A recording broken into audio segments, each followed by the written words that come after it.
waking up from a nap, isekai'd into a billionaire villain tycoon. But before I could even enjoy the lavish wealth, the villain system threw a bucket of cold water on me. Detecting host's fate, you will end up acting blindly to shield your son, and get used as a stepping stone by the main protagonist, ultimately dying a pathetic death under a bridge. Hearing this, I glanced at the brat still screaming on the hospital bed. My dad is Qingtian, what an absolute moron of a son.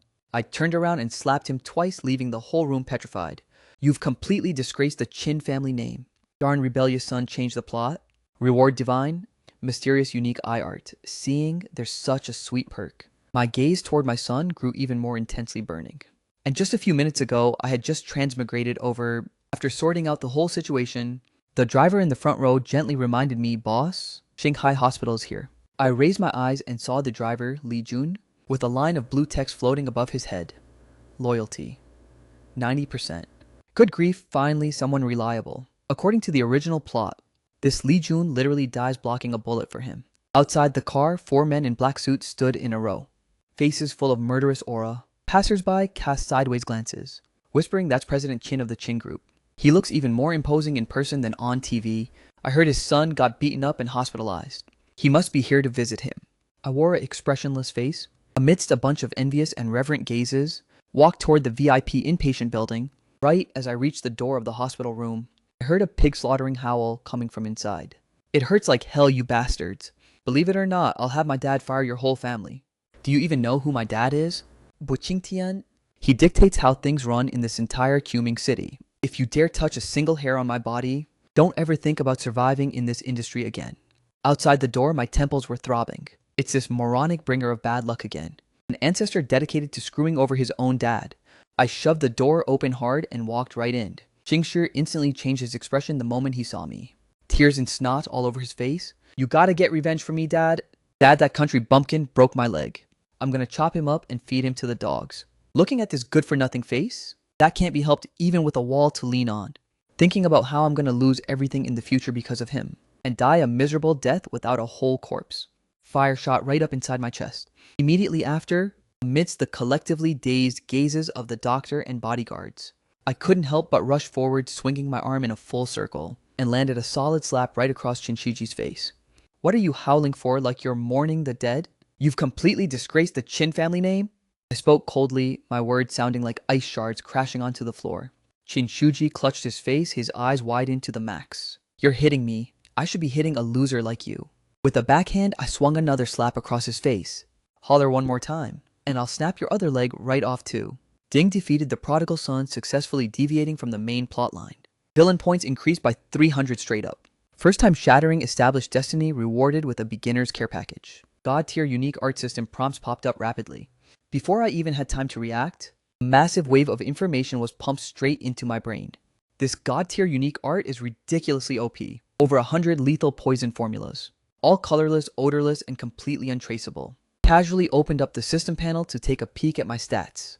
Aside from my charm stat, every other stat was below the normal male standard. Setting the charm stat to 500 feels completely reasonable to me, but how come my fortune or luck stat is only at 100 points? At this moment, the system also provided real-time feedback. Because of the Destiny protagonist, the host's fortune will slowly get sucked away by him. Fortune is the kind of thing you can't see or touch, yet it's the critical factor determining success or failure. System, what can villain points actually be used for? I continued inquiring in my mind. The host can redeem real-world resources in the villain mall.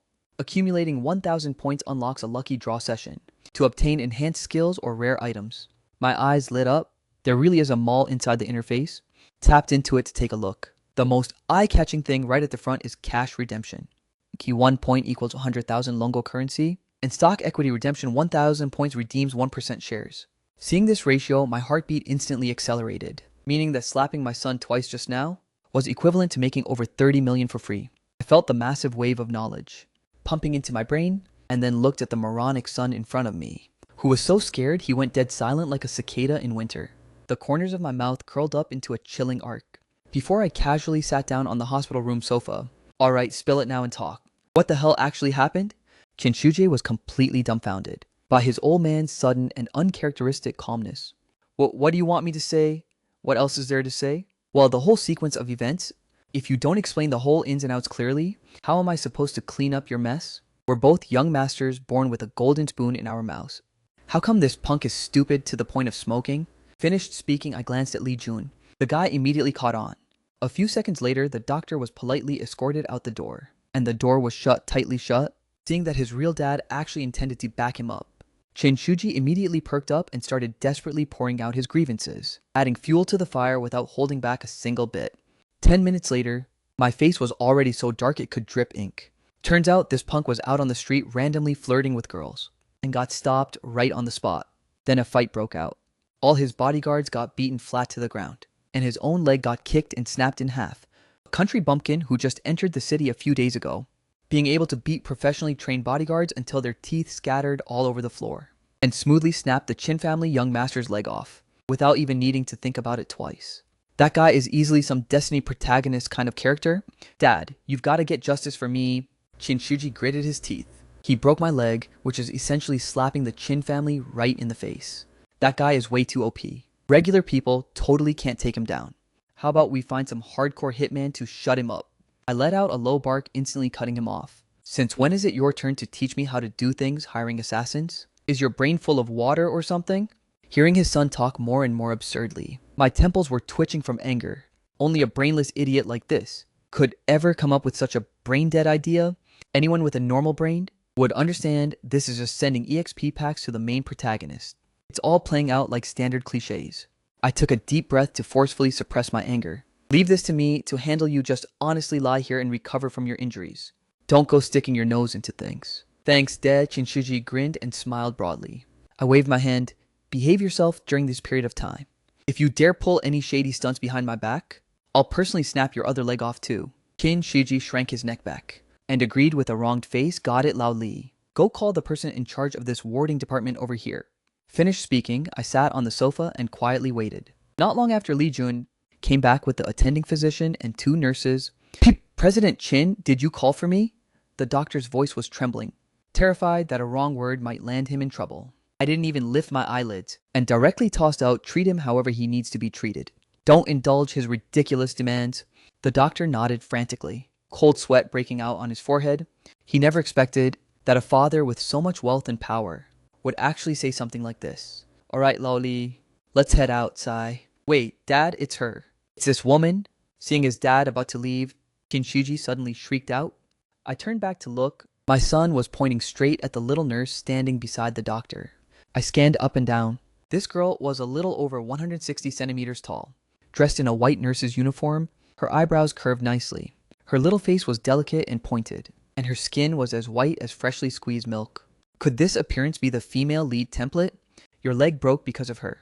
My tone was flat, so oppressive it made people struggle to breathe. Yeah, Dad. Even if she were burned to ashes, I'd still recognize her. Shuji ground his teeth in deep hatred. Tanghua stood right there and softly let out a sigh.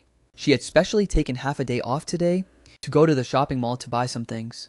Go shopping at the mall, only to run into this good-for-nothing rich second-generation heir who kept pestering her relentlessly. If a young out-of-town guy hadn't stepped in halfway to break up the fight, she probably wouldn't have been able to escape. Who would have thought that the scumbag whose leg got broken was actually this person's son right in front of her? What's even more outrageous is this guy turns out to be Qingtian. Since she was already called out by name and surname, Tang Shuo simply stopped hiding altogether. What a coincidence. Running into you right here?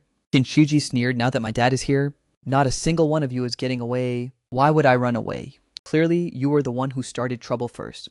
Tang Shuo straightened her back, not backing down one bit. So what if I started trouble? Who told him to stick his nose into other people's business? Shuji wore a face full of disdain. Tang Shuo's face flushed red with anger. Then you deserve to get beaten. Shut up, haven't you embarrassed yourself enough yet? I coldly glanced at Shuji. My voice dropped extremely low, although I heard from my son's mouth that he failed to hit on a girl and got his ass beat based on my familiarity with reading all kinds of Dragon King Return-style web novel plots. I could guess the truth using just my toes. Thinking of this, I turned my head to look at Tang Shui. My tone softening a bit. Young lady, what's your name? I'm called Tang Shui. Tang Shui felt a bit nervous being looked at like that and instantly regretted it the moment the words left her mouth. Why is he asking for my name? Could he be planning to get revenge on me? I lowered my eyelids, leisurely recited the name over to myself, raised a hand to pinch the bridge of my nose. The name sounds all right. And don't you go trembling there. I'm a person who knows how to handle things with measure. I'm completely clear in my heart about today's mess. Since this isn't a mess you stirred up, I won't pin the blame on you. Alright, Lao Li, let's head out. Finished speaking, I walked away with my hands behind my back. Inside the hospital room, a group of people stood there dumbly. Not a single person dared to utter a sound. Shinshuji in the back was grinding his teeth in fury, secretly cursing his father as a spineless softy who didn't show off an ounce of prestige at all. Meanwhile, Tang Shui, who had just been shaking in her boots so hard her legs trembled, stood frozen in place upon hearing those words instead. That notorious tyrant who was rumored so wildly out there. Her biological dad actually turned out to be this reasonable. Could he just be putting on an act and planning to settle scores later? Not long after, I had already arrived outside the inpatient building, pulled open the Rolls-Royce rear door and sat inside.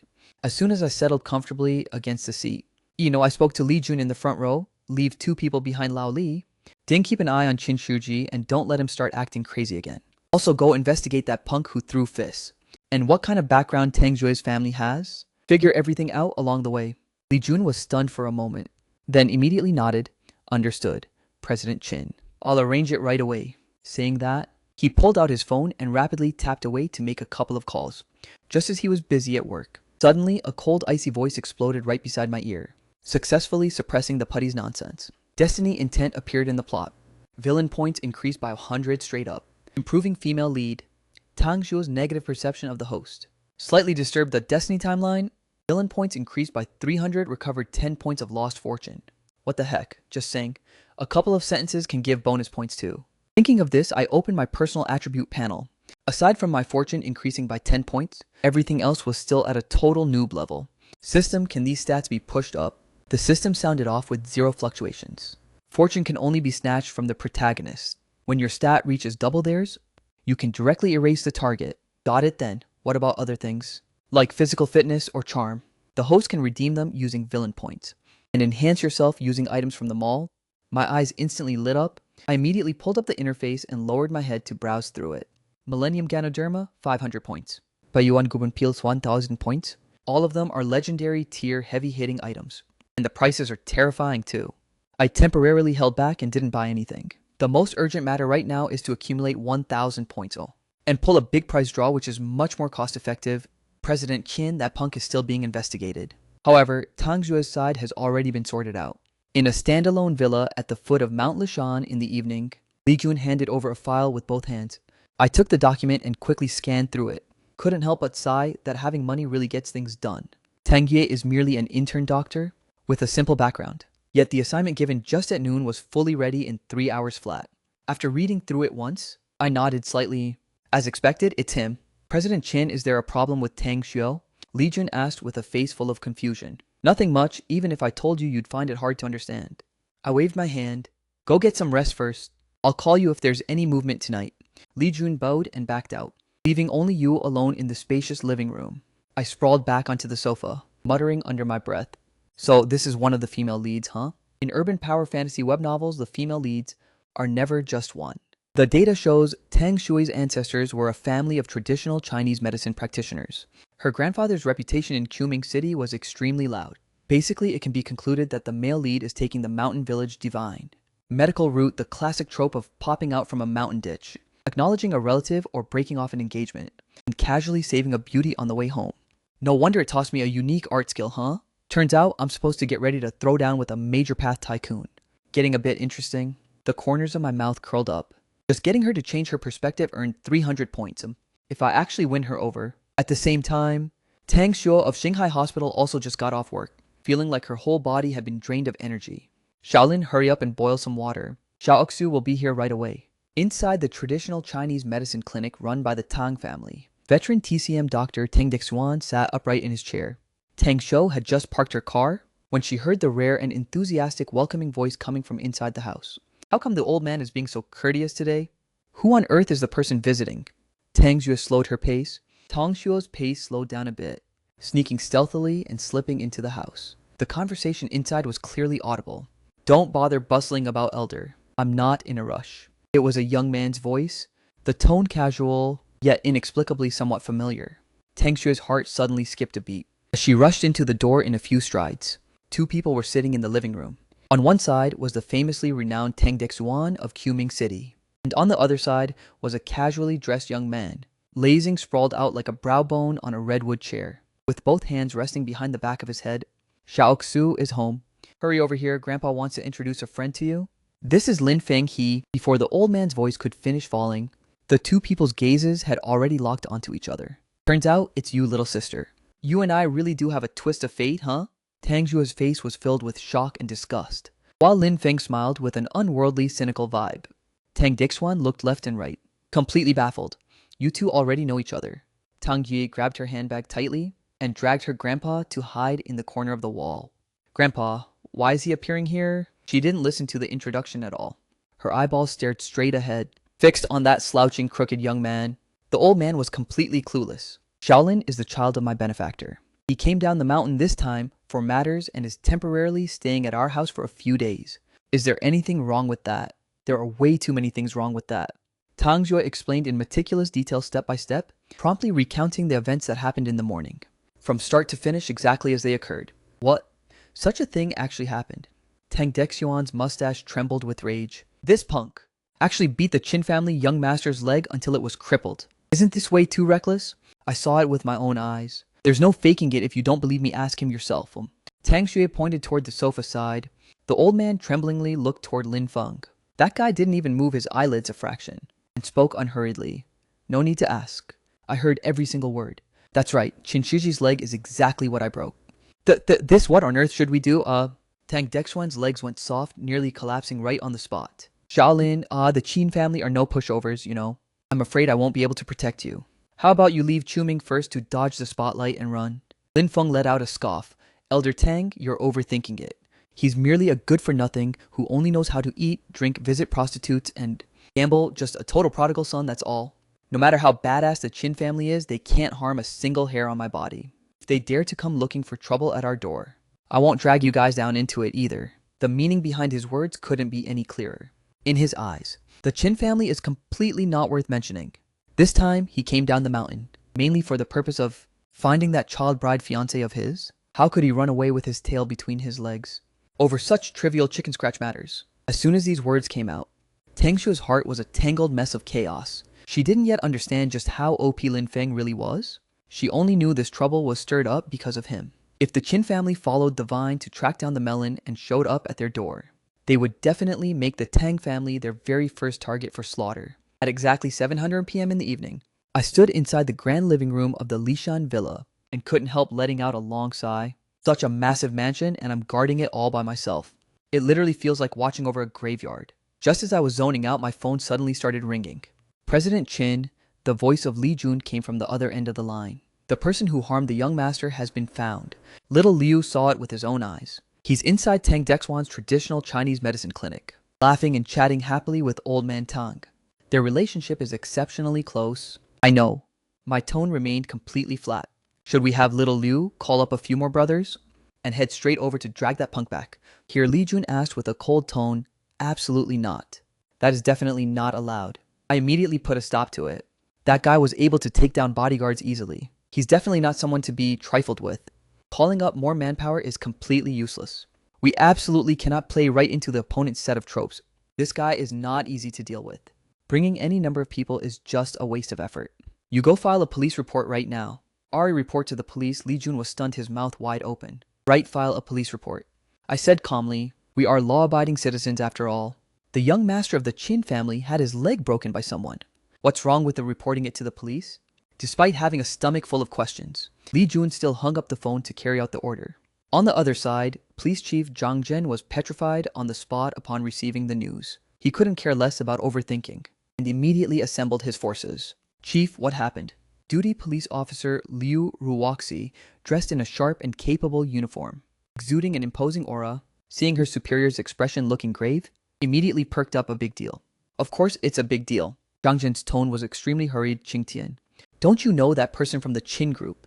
I know, model entrepreneur, a celebrity in the news who doesn't know him? That's right then. His son had his leg snapped by someone this morning. The suspect has already been identified. You lead a team to go arrest. There's a case like this, I guarantee I'll complete the mission. Finished speaking, Liu Ruoxi put away her files and immediately arranged manpower. One team to check surveillance footage, and the other team to head straight for the Tang Family Medical Clinic. At the same time, me inside the Lishan villa suddenly had a voice pop up in my head. Host refuses to follow the set tropes, disrupting the original established development. Snatched back 30 points of fortune, villain points increased by 800. Detected that villain points have reached the requirement. Do you want to unlock the system lucky draw? I silently chanted in my heart. Draw skill, draw completed. Congratulations to the host for acquiring 10 years of Kung Fu Foundation. Seeing this, I was slightly stunned. Does anyone actually cultivate inner force these days? It is 100% true. When the protagonist heals severely injured patient's host, he relies entirely on this stuff to sustain their lives. Alright, the protagonist really is an absolute hacker. Finishing my thoughts, I silently chanted in my mind to claim it. The next moment, a surge of hot energy exploded from my navel and swooshed right into my limbs and bones. Claim successful, acquired inner forbidden crown master. Tendons and bones increased by 20. Vigor and spirit increased by wooling. Vitality increased by 30 or so. Feeling like my whole body had been electrified, I clenched my fist tightly. My muscles twitched and jumped continuously. My strength was way more than a notch or two greater than before. Even better, the data panel refreshed itself. Even though the lucky draw cost 1,000 points, trading it for this massive surge in stats was a total blood profit. At least now I'm not a total weakling anymore, right? And my reading is going so wonderfully too. I suddenly remembered the main business at hand and raised a hand to press the call button on the wall. Lao Feng. Get in here for a second. Butler Feng's real name is Feng Da. In his early 50s, he still walked with a gust of wind, usually living in the front courtyard cabin. He managed all the odd jobs around the entire villa. What instructions do you have, young master? Within 2 minutes, Butler Feng appeared right in front of you. I first glanced at the 91% loyalty rating floating above his head. Stable. Not Quitu be an old central servant who followed the Qin family for 2 generations. Confirming there were no issues, I directly took out a pen and furiously scribbled across a whole page. Get these items on the list prepared as quickly as possible. Butler Feng took it and took a look. His face instantly turned pale. 2 packs of silver needles. Venom from centipedes, scorpions, and poisonous snake tooth powder, young master. The acupuncture tools at the front are still somewhat normal, but the things at the back are all severely toxic materials. Don't ask, I have my own uses for them. Understood, I'll go take care of it right away. Butler Feng lowered his head and backed out. I sprawled back into the sofa again. These things sounded terrifying. Logan, but to you they were just routine, everyday expenditures. I looked around the brightly lit, spacious big house, and after finishing things up, instead felt so idle it was driving me crazy. Might as well go look for some entertainment. At that exact same moment, outside the residential area of the Tang family, police lights flashed with chaotic blue lights. Lin Feng had just finished eating and wanted to go downstairs to digest his food, when he ran head-on into Liu Ruoxi scrambling out of a police car. His eyes lit up instantly. Seeing him staring straight at her, Liu Ruoxi instantly knitted her brows into a knot. His appearance matched the photo down to the exact fraction. She led 2 police officers and walked straight over Name. Lin Feng smiled with a hippie-like grin. Beautiful police officer, are you asking me? Otherwise, who is there a second person here? This slick tone made Liu Ruoxi even more annoyed. How would he know? This is the classic male lead opening trope. I'm Lin Feng. Officer, what can I do for you? Someone is reporting you for intentional assault. Come back with us for an investigation. Lin Feng was stunned on the spot. What the heck? Before he could finish his words, 2 police officers flanked him from the left and right in a pincer move. Wait a minute, officer. Did you guys make some kind of mistake? He sensed something was wrong, his expression instantly turning shocked. Is your brain full of water or something? Don't you have the slightest clue what you did? Take a trip with us. Liu Ruoxi didn't give him any chance to bullshit around at all. As soon as her voice fell, she reached out to grab him. According to the original script, this police belle with on-point looks and decent martial arts skills was originally an important character who only debuted in the later stages. But now, because Qingtian stuck his foot in and meddled, the timeline had completely gone haywire. Lin Feng ran into her prematurely. At this very moment, Lin Feng hadn't even had time to build up his connections or make a name for himself through major relationships, with nobody backing him up in front of the police. He was missing that air of posturing confidence, and this is precisely the fundamental reason why you can crazily consume villain points. Being cuffed right in the middle of the street at this moment, Lin Feng knitted his brows into a knot, his brain spinning at lightning speed. A few seconds later, he simply shook his hands and gave up resisting. Don't trouble the 2 officers to do it yourselves.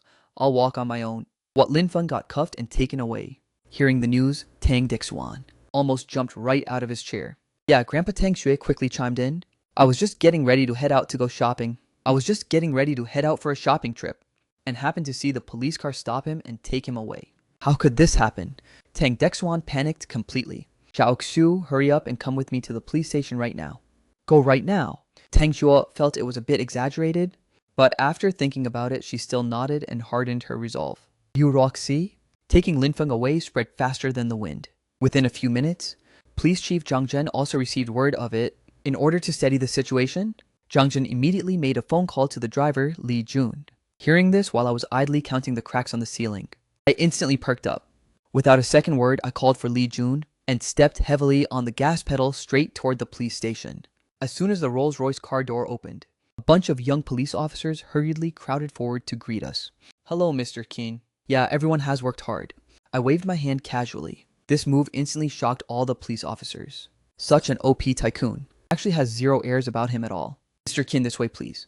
A young police officer reacted, and immediately took the initiative to guide the way. Seeing this, I led Li Jun and followed along unhurriedly. So you're admitting that thing was done by you? Lin Feng grinned, laughing, raising his shoulders. So what if I don't admit it?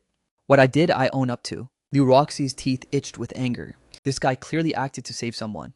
Yet his attacks were ruthlessly over the top, and he still wore a totally unconcerned expression. This dangling, couldn't careless attitude made her heart flare up with rage. Right at this moment, I pushed open the door of the interrogation room and walked in, just in time to run into this exact scene. My gaze landed on Liu Roxi's face. In that very second, my heart skipped a heavy beat. This female cop's skin was fair and pristine, with a delicate face looking like she walked straight out of a painting. Her figure even more curvaceous and well-proportioned. Among a bunch of police officers, bro, she is simply an outlier tier level of gorgeous. And what's even more crucial is that she's interrogating the protagonist right now, bro. Isn't this the standard female lead template? I inexplicably let the protagonist run into another female lead. Before this, I was only thinking about relying on Tang Xue to farm villain points. How could I remember the standard equipment of urban novels? There's gotta be a police bell sister. If I had known even for 10,000 villain points, I wouldn't have called the police system. Just how ridiculously hard is this punk's destiny grid? I couldn't help roaring internally in my mind. Target person scanning, name Lin Feng, fortune value 3753. Confirmed as the son of destiny. Seeing this, I was instantly speechless. Over 3700, I don't even have a fraction of his pocket change. I'm beat, completely defeated. As soon as Liu Roxi saw you walk in, she quickly straightened up with her colleague. You must be Mr. Qin, right? Yeah, that's me. I didn't want to bother paying any attention to Lin Feng at all, and directly turned my head to look at Liu Roxi. Officer Liu, you should be clear on why I came here, right? Understood. Liu Roxi responded, Mr. Qin. Can we change places? To chat for a bit, no problem. Seeing you agree so readily. Liu Roxi let out a slight sigh of relief, and then led you over to an office. I didn't stand on ceremony either. Pulled out a chair and sat down right across from her. Mr. Qin, regarding the incident this morning, we've basically figured out the situation.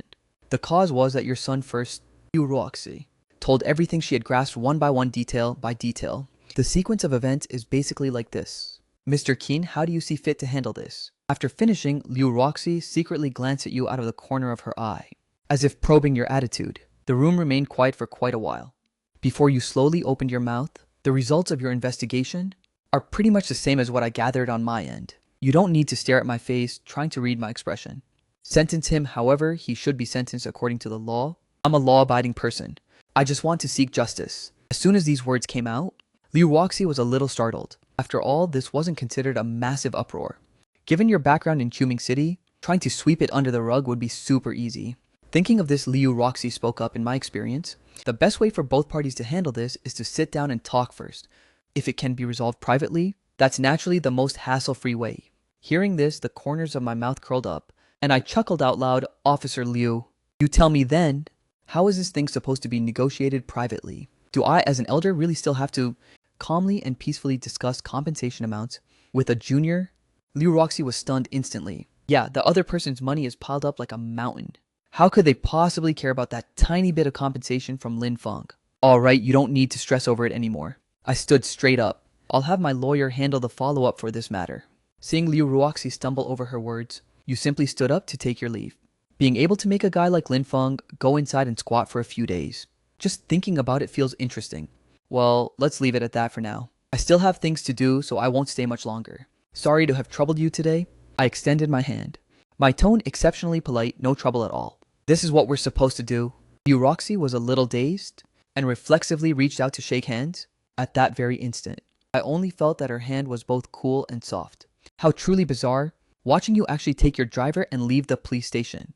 Yu Ruoxi wore a face full of utter confusion. Logically speaking, since the other party knew Lin Feng got arrested, shouldn't the very first reaction be pulling strings to apply pressure?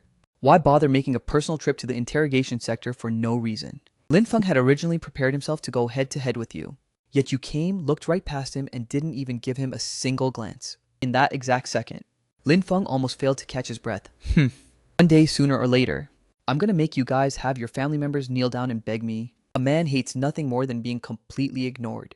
This completely stirred up his ruthless competitive streak. Outside the police station, you hadn't left yet, when an inconspicuous Buick sedan slowly pulled to a stop nearby. Two people stepped down from the car. One of them you even recognize. Yo, our fate and connection really run deep. Running into each other even at the police station? You didn't rush to get into the car. Instead, walking over with a smile on your face, President Kinming. Hello. The moment Tang Shui saw it was you, her expression changed instantly, and her speech even started stuttering. Why? Do you look at me like you've just seen a ghost? You narrowed your eyes slightly, your tone carrying a hint of playful mockery. Old man Tang Dexuan pays his respects to President Qin.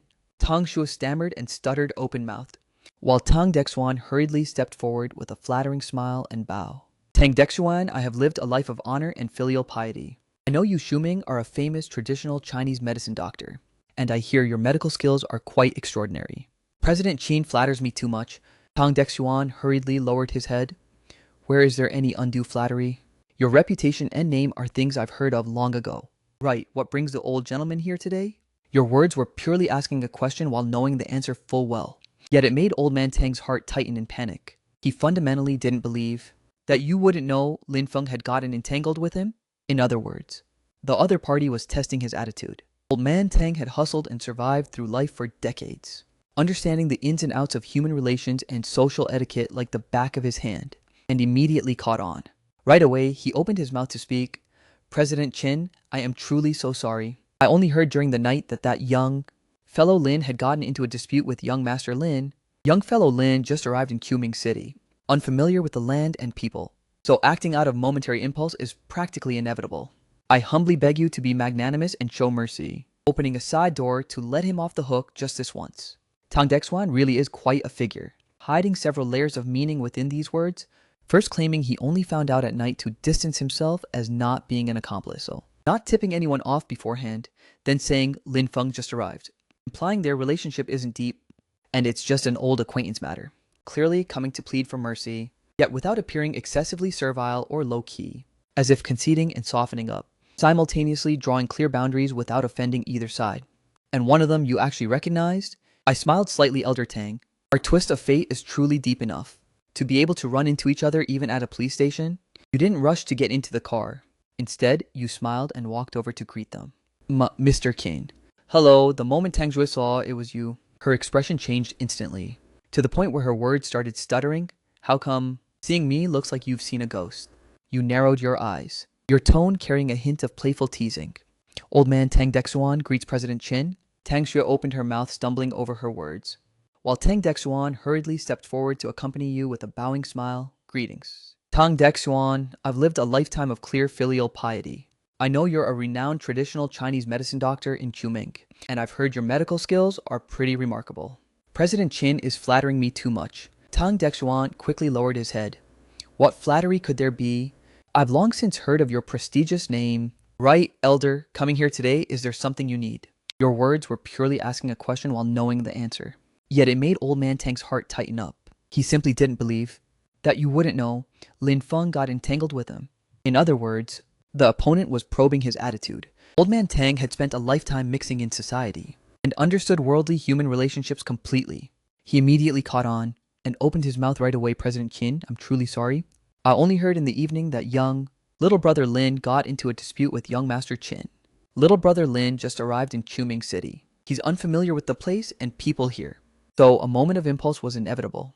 I kindly ask you with your magnanimous and generous heart to open side net and let him off this once. Tang Dexuan is truly a person of character. These words hid quite a few layers of meaning.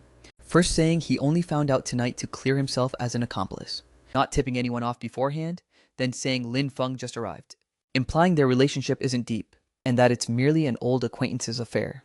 Clearly coming to beg for mercy, yet doing so while sounding humble and submissive. You just had to go up and brutally stomped and snapped Shinchiji's lower leg bone clean in half. This kind of finishing move playstyle clearly leaves no way out at all. The evidence is right here in front of our eyes. Every single case hits right at the vital weak spots. If we still can't send him into prison, then he really shouldn't bother mixing in this industry anymore. You returned home at already 9 p.m. in the evening. Your butt hadn't even touched the sofa yet, when the sound of a doorbell suddenly rang out at the entrance. Closely followed by Butler Feng's voice drifting over young master, Miss Mew has arrived. Hearing this, I furrowed my brow slightly. Invite her in. Mu Die stepped into the door, her movement sharp and crisp. She is Qing Tian's private secretary, named Murong Tio, though everyone usually just calls her Mu Die. Dark hair tied up into a bun, wearing black-rimmed glasses on the lower bridge of her nose. A white shirt matched with a black skirt, silk stockings and high heels on her legs. Walking with a gust of wind, she came to a halt in the living room. Her tone respectful, I scanned up and down for a second, let out an and said, "Sit." After the original default wife passed away, there were indeed some romantic confidants outside, but Moody was never among them. Was she not pretty enough? Not really. The key point is this woman can handle a heavy load, making the company utterly unable to function without her. No matter how wild Qing Tian is, he wouldn't destroy such a vital pillar of support, just for the sake of a moment's temporary pleasure. President Chin let me brief you on tomorrow's routine, as well as the recent workload. I nodded my head. The high-level meeting originally scheduled for today got postponed because of the young master's affair, rescheduled to tomorrow morning at 10:00 a.m. In addition, President Su of the Su Group has invited you to dinner tomorrow evening at 5:00 p.m. at the Emperor Hotel to discuss the details of cooperation between the two families on the love letter project. This is the schedule. Would you like to take a look? He placed a piece of paper on the table as he spoke. I waved my hand, feeling a headache coming on. No need. Just arrange it properly and you're good. Understood, President Chin. Here is also a project profile document for the West City real estate development. Right after that, she reported on some of the work progress over the past few days and only took her leave to depart after nearly an hour, while I finally brought my first day of life as a transmigrator to an end, living the president life. Early the next morning, I appeared at the company on time, ready to clean up the mess. At this moment, Lin Feng had spent the night in the police station, and upon just hearing that he might have to go to prison, the whole guy was stunned dumb on the spot. Early in the morning, Deng Junchu arrived and announced 2 criminal charges against him: excessive self-defense and intentional assault. Adding it all up, he'd be locked away for at least 2 or 3 years. Lin Feng's gaze turned cold. Deep down in his heart, he had already harbored a blood grudge against the Qin family, as much as he hated them. Right now, he genuinely couldn't think of any moves to break the deadlock.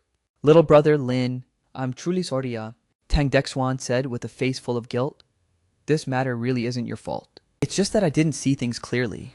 Lin Feng spoke lightly on the surface, though in reality, he wasn't feeling happy inside either. The Qin family wants to make me eat prison food. Not a chance in hell. As soon as the words left his mouth, his brain had already spun through several rapid circles. Seeing Lin Feng's eyes twitch, Tang Dexuan immediately picked up the conversation. Little brother Lin, as long as you name it, I Tang Dexuan will never refuse. Lin Feng smiled with a country-returning expression. There really is one matter that requires troubling you to make a trip, elder. Tang Dexuan raised an eyebrow, looking a bit surprised. Before he could even ask, Lin Feng reached out and unclipped a jade pendant from his neck. Please help me hand this item over to a certain person, Ding. Successfully indicted the protagonist. Plot minor adjustment took effect. Villain points increased by 300. Snatched back 20 points of fortune value. I glanced sideways at the system notification. My brows furrowed slightly, only 300. The police call made earlier already earned 800 points. This time, mobilizing a lawyer only gave this little bit. I shook my head, too lazy to stress over it. Anyway, these things weren't something he could fully control either. Just keep pushing forward and that's it. And right at this moment, you were following your beautiful secretary Mu Dia. Walking together toward the company, you walked forward with a straight face. Eyes fixed straight ahead, Mu Di held a document folder and walked right beside you, her mouth not stopping, as she reported several matters that needed to be handled in today's meeting. While speaking, she would always secretly glance at the man beside her, his posture tall and upright, his face carrying a tough edge while also exuding composure, completely different from every other man she had ever seen before. In her heart, this was the template of a perfect man.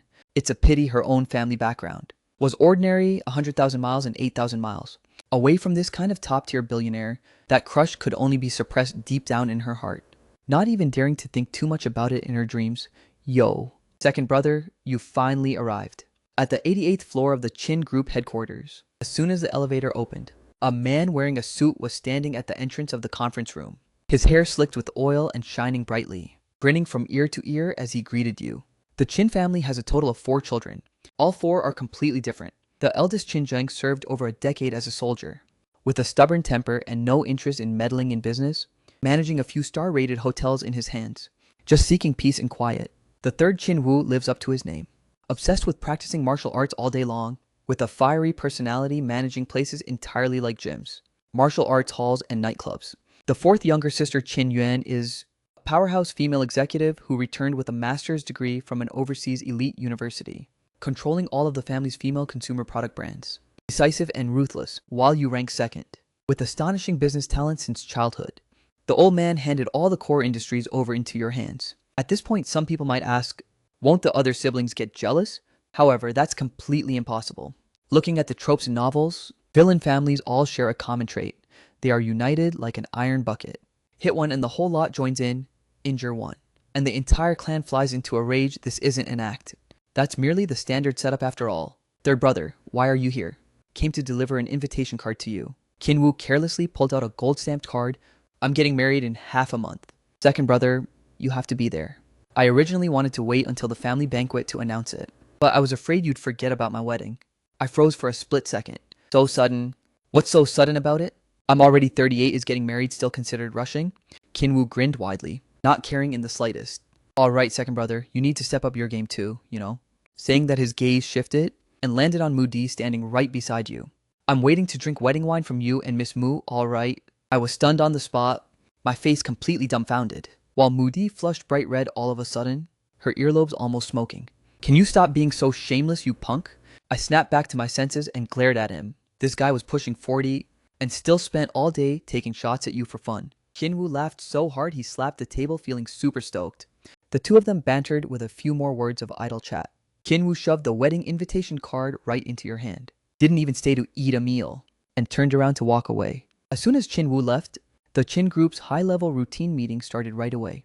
The conference table was packed full of people, all of them core members of the company, looking at the group of people down below all sitting quietly, listening to you speak. I felt a slight sense of fulfillment in my heart.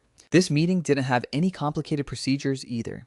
It was nothing more than which plot of land was stuck on approvals, which real estate project needed additional investment, or whose connections needed to be buttered up and greased, with the original host's memories as a foundation, plus Moo Dai helping out by filling in the gaps on the side. Handling these matters went quite smoothly after all. Yet what I didn't notice was, ever since Chin-Woo brought that up just now, during the meeting, Moody would occasionally peer through her black-rimmed glasses and secretly steal a glance at him.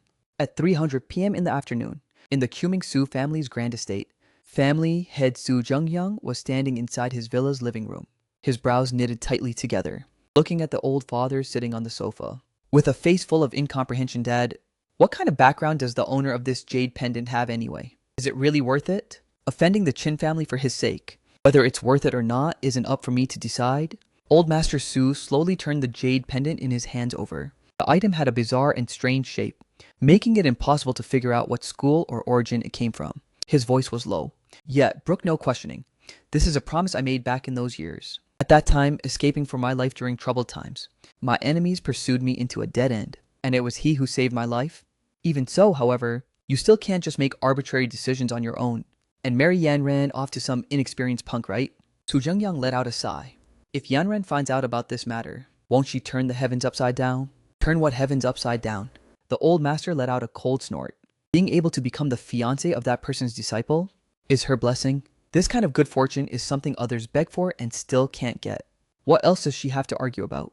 Grandpa, Dad, what are you guys talking about? A crisp, melodious, and pleasant voice suddenly rang out, breaking the dispute inside the room. A figure wearing a light blue dress walked in with graceful steps. Su Yanran, Su Jungyang's only daughter. 24 years old this year, standing at 1.65 meters tall, with a head of straight, pitch-black hair cascading down naturally, a sharp pout paired with that cool, flawless face. So breathtakingly gorgeous, it makes people unable to look away. Yanran, why are you here? Looking at Su Yanran at the doorway, Su Jungyang froze in place all at once, his face feeling somewhat hot and flushed. What he and the old master had just been discussing was something they hadn't mentioned a single word about to her yet. I dropped off a document here and came back to pick it up. Su Yanran finished speaking indifferently and shifted her gaze toward her father. Dad, I just heard you guys talking about what fiancé. How come these words sound a bit weird? Su Zhengyang felt even more uncomfortable, unconsciously rubbing his fingers against the seam of his trousers. Well, you can hide from it for a while, but you can't hide from it for a lifetime. Since she heard it, we might as well just lay the cards on the table.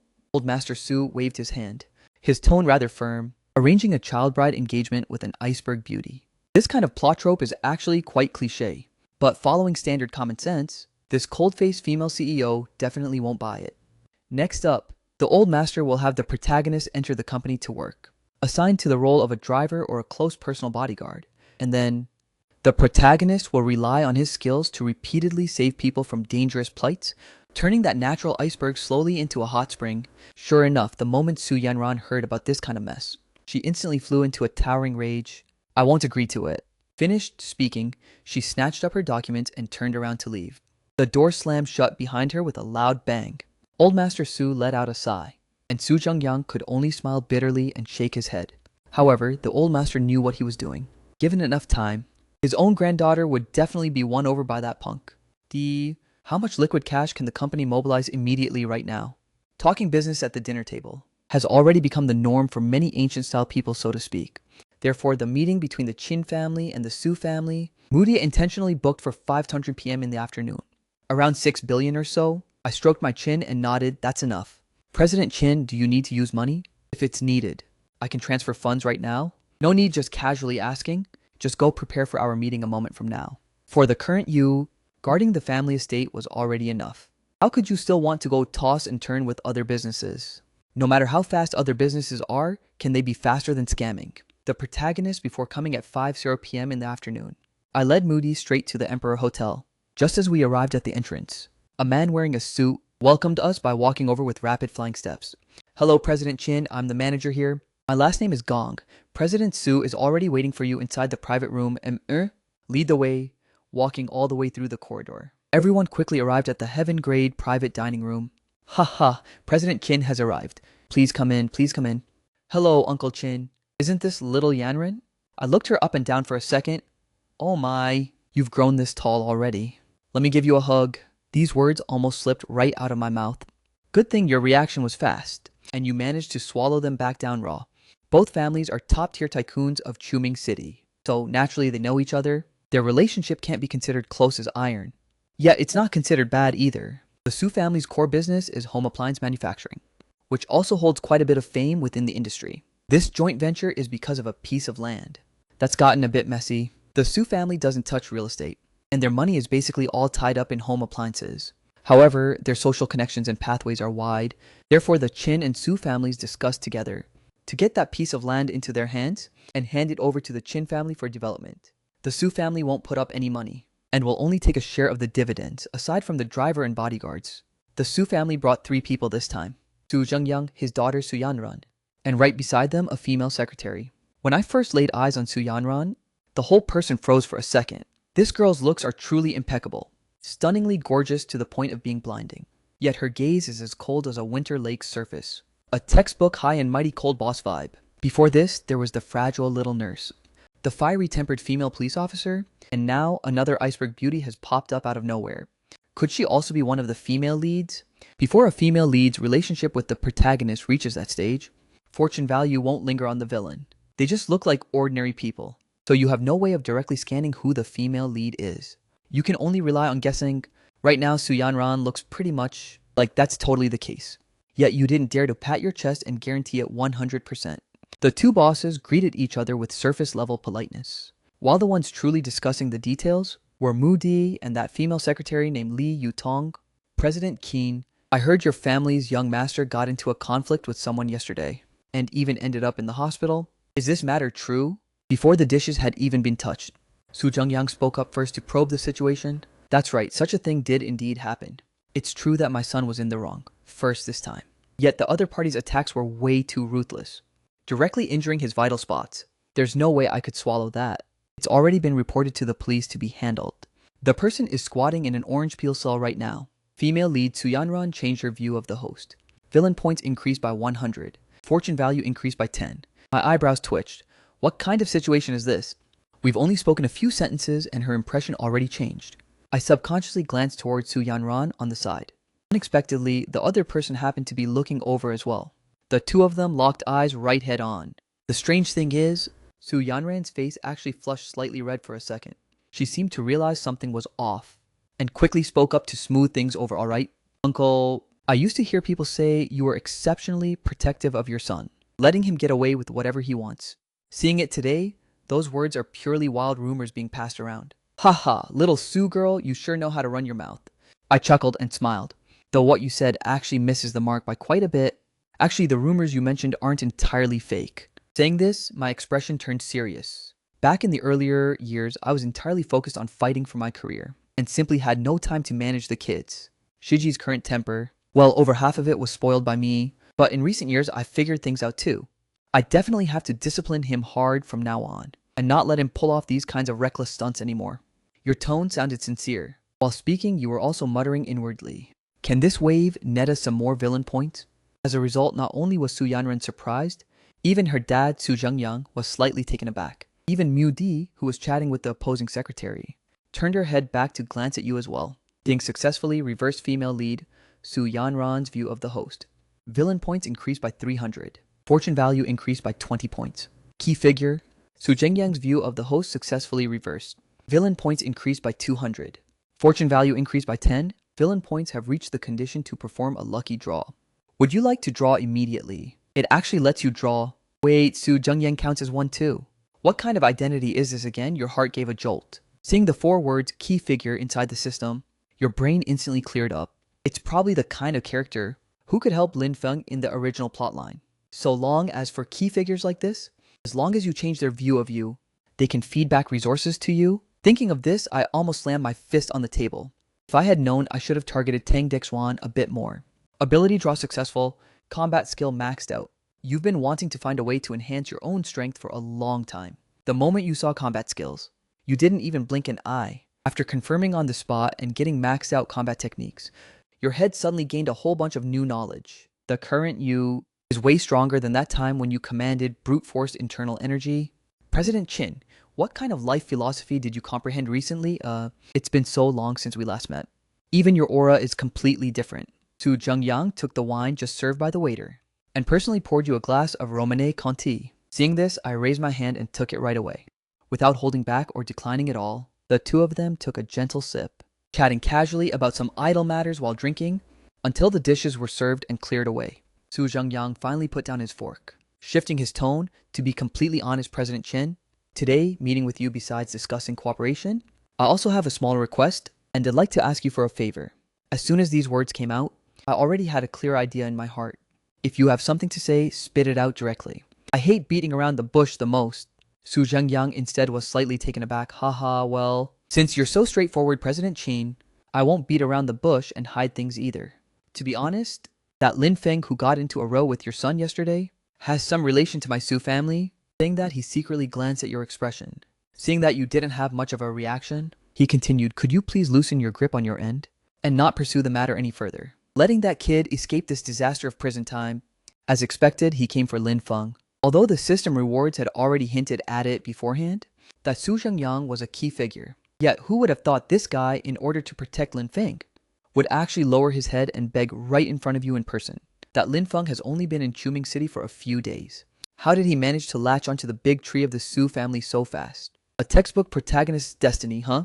No matter where he goes, he has backers. His luck is ridiculously hardcore. If it were the Qingtian from before, he might have been reeled right in by these words. You put on an act and pondered for a few seconds, before slowly opening your mouth to be frank. President Su, I genuinely didn't know that kid's background was this deep, to the point of dragging you guys in the Su family as well. Actually, yesterday's incident started because my son provoked trouble first, and I originally intended for him to suffer a bit to learn a lesson. It's just that Lin Feng's attacks were way too heavy, which forced me to take the legal route. Listening to this, Su Zhengyang paused slightly. Then what is your meaning, President Qin? Since President Su has already put his words to this extent, if I don't nod, wouldn't that be wiping out your face? Forget about compensation. We aren't short of this little bit of money anyway. Just have him come in person to give me an apology. And this matter will be considered water under the bridge. President Su, how does this sound to you? Hearing this, Su Zhengyang's heart instantly blossomed with joy. and he hurriedly agreed to it based on his past understanding of you. You would either open a lion's maw and extort a huge sum fiercely, or out of protectiveness toward your son, you'd flip out on the spot and tear the relationship apart. No matter which one it was, the Su and Chin families would have forged a grudge. Yet who could have expected that nowadays all it takes is a single apology? Who wouldn't agree to such a good thing? Yet Su Jungyang didn't realize at all that this matter is by no means as simple as it looks on the surface. Other things aside, just getting Lin Feng to lower his head and admit his mistake is a practically impossible task to accomplish. Have you ever seen a protagonist in any novel who would apologize and pay respects to the villain?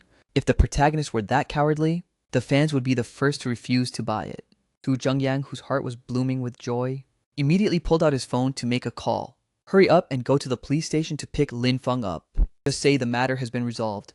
While you were equally crisp and decisive, turning around and dialing Lao Li's phone directly, asking him to notify Ding Junchu to stop investigating the case and call it off with a single word from you, Deng Junchu immediately withdrew his forces, closed the operation, and left. Liu Ruoxi inside the police station could finally catch a breather.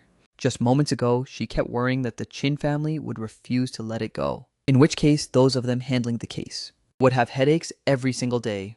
At this moment, right outside the police station gates, Lin Feng slowly walked out through the main entrance, his face full of ease. That jade pendant old man Tang gave before leaving was actually pretty useful, huh? The Chin family is nothing much after all. Let's go, President Su is waiting at the Emperor Hotel. The driver reminded him with a cold face. Alrighty, coming right up. Lin Feng responded with a cheerful smile. Before leaving, he even turned his head to glance back at the police station gates, feeling a bit regretful that he didn't get to pull off a cool stunt in front of Liu Roxy. But right now, that wasn't important anymore. Hurry up and go meet the fiancé. That's the real business. Half an hour later at the Emperor Hotel, the few of you had long since eaten and drunk your fill, chatting idly and shooting the breeze while enjoying the air conditioning. Lin Feng was also led by the driver to push open the door and enter the room. As soon as he stepped through the door, his eyes swiftly scanned around in a circle. All the beauties in the room were present, not a single one missing. However, when his gaze landed on Su Yanran, he instantly found his answer in his heart. He genuinely never expected that such a gorgeous woman would actually turn out to be his very own fiancée. Holy crap, this face completely rivals Qingtian's ailing Murong Dai, bruh. This trip down the mountain was totally worth it. You must be Lin Feng. Seeing the person walk in, Su Jungyang immediately put on the airs of an elder. Lin Feng lowered his head slightly, his attitude well-behaved greetings, Uncle Su. Seeing that this kid knew people and understood proper manners, Su Jungyang nodded in satisfaction. He pointed at the empty seat beside him. Sit down. Lin Feng didn't decline either, and sat down with a thud before saying anything else. Let me introduce you to someone. This is President Qin. You two should have met before. Met? Of course we've met. Lin Feng's mouth curled up, carrying a hint of sarcastic mockery. If it weren't for his son lacking eyes and failing to see things clearly, would I have ended up locked inside an orange peel cell? As soon as these words left his mouth. Except for you, everyone's expression changed instantly, including Su Yanran and Murong Die. Is this guy mentally handicapped or something? Daring to call Qingtian's son trash right in front of two big shots. This isn't just slapping Qingtian in the face, it's even more so slapping Su Jungyang in the face. Su Jungyang glanced sideways at you, and finding that you hadn't flown into a rage yet, he hurriedly stepped in to salvage the situation. Lin Feng, do you know what nonsense you're spouting? Lin Feng sensed the atmosphere was off, yet still refused to change his tune. Uncle Su, of course I know what I'm saying. His son was acting like a hooligan in public and even wanted to swing at me, acting all tyrannical just because he has bodyguards backing him up. If my reflexes hadn't been fast, I'd have already been lying in a hospital bed. This time before you even spoke a word. Su Jungyang slammed the table and stood up first. You are truly lawless and out of control. The young master of the Qin family, is it your turn to point fingers and make reckless remarks here? Right now, get your ass over there and apologize to President Qin immediately. Otherwise, I, Su Jungyang, will tear my face completely today, and none of us will be able to clean up this mess. Seeing Lin Feng's arrogant and insufferable look, Su Yanran furrowed her brow tightly, her heart turning ice cold straight down the middle. She couldn't help but secretly glance at you. Compared to a reckless hothead like Lin Feng, Qingtian sitting there without speaking already looked steady and reliable. Now that's a man who can hold down the fort. Lin Feng cast a disdainful glance at Qingtian. Sorry, Uncle Su, I owe you a favor for this time's matter. But making me lower my head and apologize is something I can't do. His words spoken rigid and stiff, leaving not a single shred of room for maneuver. You bastard punk, simply lawless. Old man here really shouldn't have begged President Qin to let you off the hook. Su Jingyang was so angry his voice was trembling, to the point where even curse words flew out. Hearing this, Lin Feng frowned Uncle Su. You shouldn't have lowered your head to beg him at all. With my abilities helping you guys swallow, the Qin family wouldn't even be difficult. Before Su Jingyang could even finish speaking after hearing that, his head spun with dizziness, and he fell straight backward. Dad. What's wrong with you, Dad? Su Yanran, standing closest, was the first to react, while Yu, who had originally been holding a spectator's mindset, also stood up straight. Without having time to think too much, you stepped forward in a few strides to help assist. And Lin Feng, seeing Su Jingyang collapse, was not only not panicked at all. Instead, a flash of brightness flickered across his eyes. The opportunity has arrived. As long as he cures the person, all the previous trouble can be completely wiped clean. A protagonist's fortune is just that freaking absurd. The more desperate the dead end, the better he can flip the boards. Just as the bodyguards reached out to lift the man and take him to the hospital, Lin Feng suddenly spoke up. Wait a minute. Let me take a look first. Hearing this, Su Yanran turned her head. Seeing it was him, her gaze was as cold as ice. Bodyguards, drag him out. I don't want to look at this face ever again. The two bodyguards moved in response to the order, closing in on Lin Feng from left and right. Seeing the situation was off, Lin Feng hurriedly shouted out, I'm a doctor. Uncle Su is suffering from a sudden acute attack. If we don't act now, by the time he's sent to the hospital, the person will already be cold. As soon as Lin Feng's words left his mouth, Zhu Yanran was completely stunned on the spot. Although her dad fainting had somewhat to do with Lin Feng, and she was already utterly sick of this guy. What he said wasn't entirely unreasonable either. The closest hospital from here would still take a full 15 minutes. And if they ran into traffic jams on top of that, even half an hour might not be enough to get there. Seeing Lin Feng speak with such certainty, looking not at all like he was lying, Su Yanran's heart began to waver. And just as she was about to nod and agree, a calm, steady voice suddenly drifted over from the side. Su girl, don't trust him. Su Yanran snapped her head up sharply, only to find you commanding the bodyguards to lay Su Zhengyang flat on the floor. With one hand resting on his pulse without even lifting a brow, your dad was literally angered into this state by him. And now you're still going to let him come save people. Besides looking at his age in his early 20s, what kind of doctor could he possibly be? Su Yanran reacted instantly. But Uncle Qin, right now, we can't just sit around and wait either. Hearing this, you waved your hand. Your fingers still pressed against Su Zhengyang's wrist, rest assured. With me here finished speaking, you leaned down to test his breathing, and immediately moved to unbutton Su Zhengyang's shirt. Lin Feng's anger soared straight to the heavens, and he roared right out, Qingtian, you're using this as an excuse for revenge? If you delay the treatment time, you'll essentially be a murderer. Right now, this was his sole chance to flip the board. Yet this opportunity was brutally snapped right off by someone else. How could he not be anxious? Shut your trap. You let out a cold huff, and had zero time to pay attention to him. After confirming his heartbeat was weak, you swiftly laid the person flat, and began performing chest compressions. This scene left everyone watching completely dumbfounded. That high and mighty President Qin actually knew how to administer emergency first aid? Lin Feng, who had been gritting his teeth ready to keep cursing, also froze upon seeing your movements. This set of techniques is way too standard. The rhythm density and placement all had zero flaws to pick on. Even if he stepped up himself, it would only be like this. All of you back away a bit. Don't crowd so tight, leave some breathing room. Qingtian gave orders while performing compressions. His tone broke no questioning quick. Everyone fall back. Su Yanran didn't have time to think too much and hurriedly followed instructions. Su Yanran stood on the side gripping her fist tightly, her heart rising and falling with every single compression. Fortunately, the wait wasn't long at all. Under your covert application of internal energy assistance, Su Zhengyang on the ground suddenly gave a shudder in his body, and his chest showed a faint heartbeat.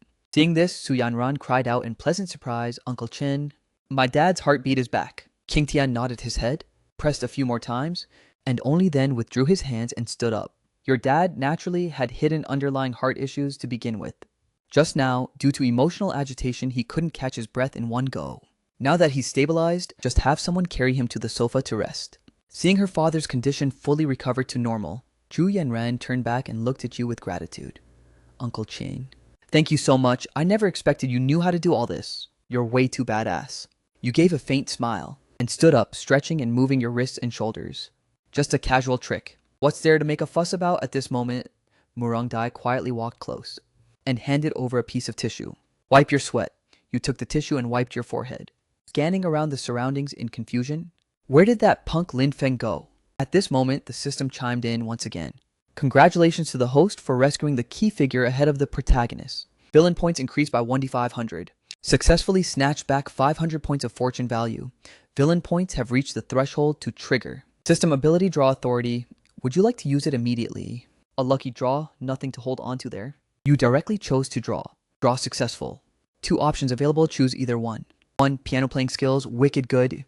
Proficiency capped out. 2. Dancing up to the peak level. Rhythm sense completely maxed out. These 2 skills given this time around, to be honest, are a bit useless. Playing the piano and dancing are both complete nonsense. Completely unusable. So you casually picked the one that looked more like a flex-worthy skill, the piano. Just consider it for showing off in the future, Dad. Wake up, please. After about 1 minute, Su Zhengyang, who had been hoisted up by a few bodyguards, with all hands and feet helping carry him to the sofa, slowly opened his eyes. Su Zhengyang, who had just woken up, still had a somewhat dazed mind. What just happened to me? Dad, you suddenly lost consciousness. It was Uncle Chin who saved you and brought you back.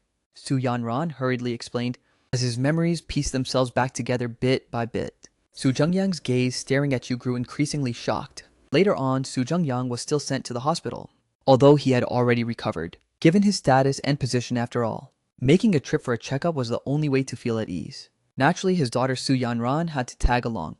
Before leaving, he specifically sought you out to voice an apology. After all, Lin Feng was released because they begged for it. Little did they know, you were already overjoyed inside. Just this whole performance earlier, not only did you net a huge handful of villain points and fortune value, Su Zhengyang even made a final call on the spot, giving up 10% of the profits in the cooperative project as a gesture of goodwill. Don't underestimate this 1/10. Based on the resources both families can mobilize. This business deal alone has net profits exceeding 5 billion as a baseline. 10% of that is a cool 500 million. The only thing that felt annoying was that punk Lin Feng disappearing. You had originally intended to borrow the Su family's hands to teach him a lesson. As a result, the plan fell through, leaving you feeling rather displeased inside. Yet you also understood that to deal with this son of fortune, you still had to take it slow and steady. Meanwhile, Lin Feng on the other end really did run away. The moment he realized he had caused a huge catastrophe and witnessed your textbook-level, unfaultable cardiopulmonary resuscitation with his own eyes, he instantly realized things were looking bad. Yet after running away, the more he thought about it, the more wrong it felt. The events of the past couple of days flashed back and forth in his brain, always feeling like something went wrong somewhere, especially since you did things completely disregarding common sense. Now the Su family route was completely cut off, and the Tang family probably wasn't doing much better either. He now had to change his name and surname, and completely vanish from the Qin family's field of vision. Only then would he have a chance to make a comeback. Once this thought was settled, Lin Feng already had a direction in his heart. Hey kid, fork over the money. Just as he was thinking, 2 yellow-haired thugs suddenly appeared and blocked his path. 2 dyed blonde punks suddenly appeared to block his path, each holding a gleaming dagger in their hand. At a glance, you could tell they meant no good, right as you guys walked straight into the line of fire yourselves. The next second, a continuous series of miserable screams echoed out from the narrow alleyway. Inside the Rolls-Royce on the other side, Murong Dai secretly sized up her boss who had his eyes closed. That little wave of emotion inside Qingtian's heart grew more and more intense the more he bottled it up. He had truly opened his eyes to a new world. Other wealthy folks either spend every day counting money, playing ball, or socializing, while his very own boss actually knew such a standard first aid technique. Moreover, earlier when performing CPR on Su Zhengyang, that expression of absolute focus on his face almost made her own heart stop beating. Ollie, play some music. Let's relax a bit. You suddenly spoke up, startling Murong Dai so much that she instantly pulled back her gaze and pretended to look out the window. The music began to play, and you closed your eyes once more. At this moment, you could guess from Su Zhengyang's reaction just now that Lin Feng had no real ties to him. The one who truly hooked up with him was the Su family's old master, Su Guofu. In other words, as long as the old master still protects Lin Feng, it's practically impossible for the Su family to look for trouble with him over this. This punk is a bit troublesome to deal with, huh? You muttered under your breath. Lin Feng has now hidden himself straight into the shadows, turning it into a situation where he is in the dark and you are in the light. This setup definitely won't do. Thinking of this, you opened your eyes and spoke up once more. After we get back, arrange a few people, and trace Lin Feng's whereabouts down clearly for me. Remember, don't get too close. And absolutely no making moves. Report the moment you get any news. After saying that, you didn't forget to frown and complain, Lao Li. What kind of song are you playing here? Change it, change it. I don't know. If it's because you just acquired the top-tier piano skill that your ears have gotten so picky. Lao Li hurriedly defended himself. You said to change the song, but there are only 2 or 3 songs saved in the car. Normally, you don't even listen to music, do you? I just clicked randomly. Robust Murong Dai curiously asked a question President Chin. Do you want to listen to music? Not necessarily that I have to listen. Just suddenly felt the road was too quiet. Murong Dai instantly reacted. How about I search on my phone and connect it via Bluetooth to play through the car? That way, whatever you want to listen to will be there. King Tian's eyes lit up, suddenly thinking of something. Alright. Then pull up 1,000 Sad Reasons or something. Otherwise, being cooped up all the way is annoying too. It's an old song, with a long-standing history, yet you happen to have a soft spot for this exact flavor. Murong Dai was completely baffled. This name sounds like it was pieced together out of nowhere. After searching for a long while, there simply wasn't that President Chin song you mentioned. Couldn't find it, must be that the song title was remembered wrong, right? Hearing this, your brows twitched, vaguely sensing something was wrong. Then try searching for Zhang Shuiwu. Zhang Shuiwu, is that a singer? Although confused, Murong Di still went ahead and did it.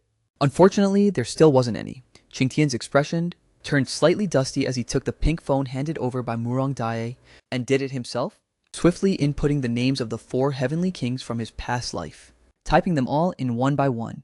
In the end, you slowly leaned back against the seat and let out a light sigh. Now you completely understood. Turns out you had reincarnated into a parallel universe. Although the general direction was similar to your past life, many famous stars, actors, and such simply did not exist here at all. Waving your hand somewhat tiredly, forget it. Let's not listen anymore.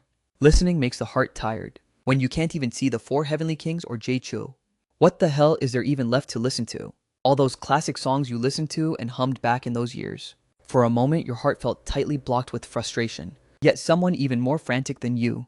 Was Old Master Su just hearing that his own biological son had actually been angered into fainting on the spot by Lin Feng? Old Master Su immediately had the driver prep the car and head straight to the hospital. Elder Su immediately had the driver get the car ready and headed straight for the hospital.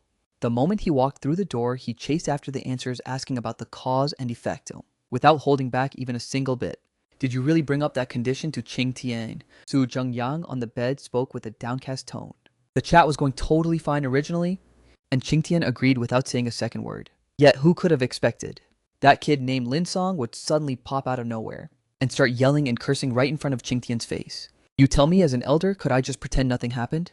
And as a result, it ended up like this right now. He let out the stuffy air bottled up inside his chest in one breath, his fists clenching and unclenching, terrified that the more he talked, the more his anger would flare up again.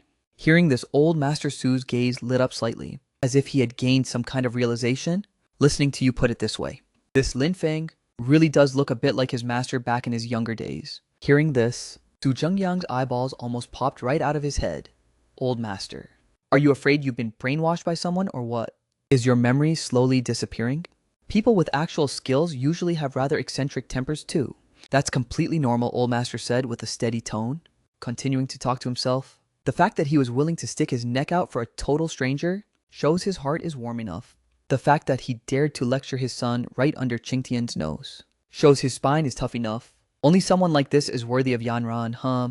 Get a grip, please. Su Zhengyang came back to his senses, his face full of misery and disbelief. He felt like the one lying on the hospital bed right now shouldn't be him at all.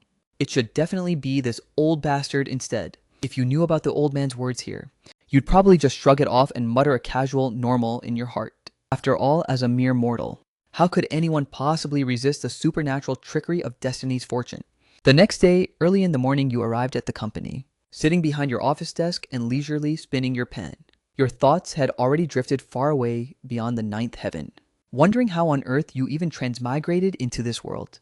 The most crucial part is spending every day agonizing over how to prevent the protagonist from stealing the spotlight, ending up delaying all the days meant for enjoying life. Thinking of this, you got pissed, and immediately pulled out your phone to call Lao Li. Has Lin Feng still not been found yet? You clearly remember right now that Lin Feng's fortune value is roughly around 3,200, while yours is barely over 700. With a gap this big, if you're not careful, you might get reverse surpassed any day now. Hearing that Lao Li had made zero progress, you decisively threw him a couple of tips. Tell them to go check the surveillance footage of hotels and police stations right now. In addition, plant more eyes around places like parks, bars, and KTVs. These few spots are all the protagonist's favorite hangouts. Parks are prone to running into mysterious old men sending encounters, and KTVs are either for saving people or getting into fights. The plot practically revolves entirely around these places. Fans who have watched my videos have all memorized these tropes like the back of their hand. Although Lao Li couldn't figure out why they needed to camp out in these places. Orders are orders. Just follow them. After hanging up the phone, you narrowed your eyes and pondered the next step. According to the informants, Lin Feng really did leave the Tang family. Yet the old man most likely gave him a sum of money, otherwise relying on him just starting out with a short time frame. Where would he get the confidence to not worry about food and drinks? Since the Tang family loves playing the good guy, then why should I hold back any politeness? Saying that, you picked up your phone once more and dialed a special number President Chin looking for me with something. On the other end of the line was a sweet-sounding female voice. You cut straight to the point. I need a person, just someone with an unfamiliar face. Combat power doesn't matter. The key is they must know how to change their face. 1 million a month. This little bit of money is all small fry issues to you. You sealed the deal directly. The exact moment that 1 million arrived in the account, before the owner of that unfamiliar account even reacted. The Tang family's fate had already been officially sealed. At 600 p.m. in the evening, inside that grand villa in Lishan. Young master, the things you wanted have been delivered. Butler Ben bowed his head, his tone exceptionally respectful. Standing behind him were 2 female maids, each pushing a small utility cart. The carts were piled full to the brim. There were only 2 sets of silver needle pouches, and the rest were entirely small labeled bottles. And large jars, of all different colors, were hauled over to the pharmacy. You acknowledged it on the spot. Clear out a room downstairs. From now on, store these right there. After they finished bustling around, you stood alone in the center of the empty living room, feeling utterly annoyed inside. Those messy random lovers of yours from before had already been cleanly and decisively blocked by you across the board. Now, if you want to find someone to go on a date with, you can only pick from the girls you met after transmigrating. Ideally, those with protagonist fates, who can both keep you company to cure boredom, and also help you get stronger. Yet currently the female leads you can actually hook up with are only about 3. Nurse Teng Chur, female police officer Liu Ruoxi, and high and mighty cult president Su Yanran. You haven't even spoken more than a few sentences with these women. So going to flirt with them out of nowhere is easy to mess things up. As for Murong Dai, this woman is 80% not a female lead template. Plus she's been working overtime every single day lately. So it's better not to go bother her. You flipped through your contacts list for a long time and didn't find a single suitable person. So you simply changed into some casual clothes and went out by yourself to catch a breath of the vibe. Meanwhile, inside the security monitoring room of the Lambic bar, a young guy wearing a security guard uniform was cross-legged, lazily staring at the screens. All the activity in the entire bar was revolving right under his eyelids. However, when he saw a woman sitting in the corner, the guy let out a sharp cry. Su Yanran, what is she doing coming here for? At this moment, a security guard behind him walked over with a cheerful grin, sat down right next to him, and greeted him in a pretty familiar tone. Brother Feng, what are you looking at? So engrossed.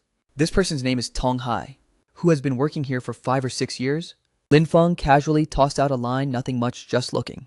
Just getting familiar with the environment, you know. Pausing for a moment, he asked again, Brother Hai, you've stayed around this district for a long time. Do you know that man drinking at table number 7, betting that he was just on the monitor? Some guy who had just finished hitting on Su Yanran. You mean Zhou Kai? Tong Hai glanced at the screen. Some petty thug boss you see. Did he piss you off? Nothing like that. Lin Feng gave a perfunctory reply. Seriously speaking, a protagonist's luck is truly no joke. Even he himself didn't expect that last night, after casually beating up 2 street-brawling punks, they actually turned out to be Leopard Bro's subordinates. Upon hearing that someone had touched his own people, Leopard Bro immediately showed up on the scene to drop harsh threats, and directly challenged him to a one-on-one showdown at a set location. As a result, that Leopard Bro's old injuries flared up on the spot, to the point where he was walking with a slight limp. Lin Feng spotted the problem at a single glance, and cleanly fixed the guy up in 2 or 3 moves though. Leopard Bro was so stunned on the spot, he treated him like a heavenly being, and immediately arranged the position of security captain for him. Of course, what Lin Feng was after wasn't just this little position. He had heard the news that Third Master Jin's health had been in poor condition all along. If he could cure that big shot, he'd have the capital to flex and arm wrestle with you from then on. However, Third Master Jin wasn't in Quming recently, so Leopard Bro had no choice but to settle him first. At this Lambic bar, to work as a security captain as a transition, just now seeing Su Yanran being pestered by Zhou Kai, Lin Feng relied on his sheer instinct, feeling that things shouldn't be left alone this late at night, which was why he asked a few extra questions. Yet he completely failed to notice that in a booth on the other side of the bar, there was also sitting a man he wished he could peel the skin off and pull the tendons from. Looking from afar at that quietly sitting Su Yanran, your eyes lit up. Why would she appear here? The original host, Used to hook up with a flight attendant at this very bar in the past. And you, with time to spare and nothing better to do, also wanted to come check if there was anyone pleasing to the eye.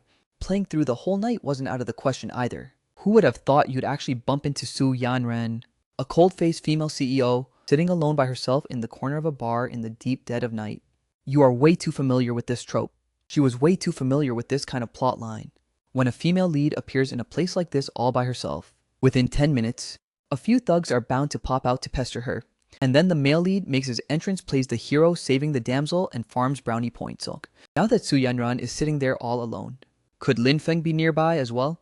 Thinking of this, the corners of your mouth curved up slightly, revealing a smirk full of intrigue, and the outcome didn't differ from your expectations by even a hair. After you waited patiently for 2.5 minutes, a few shady, no-good men moseyed right on over.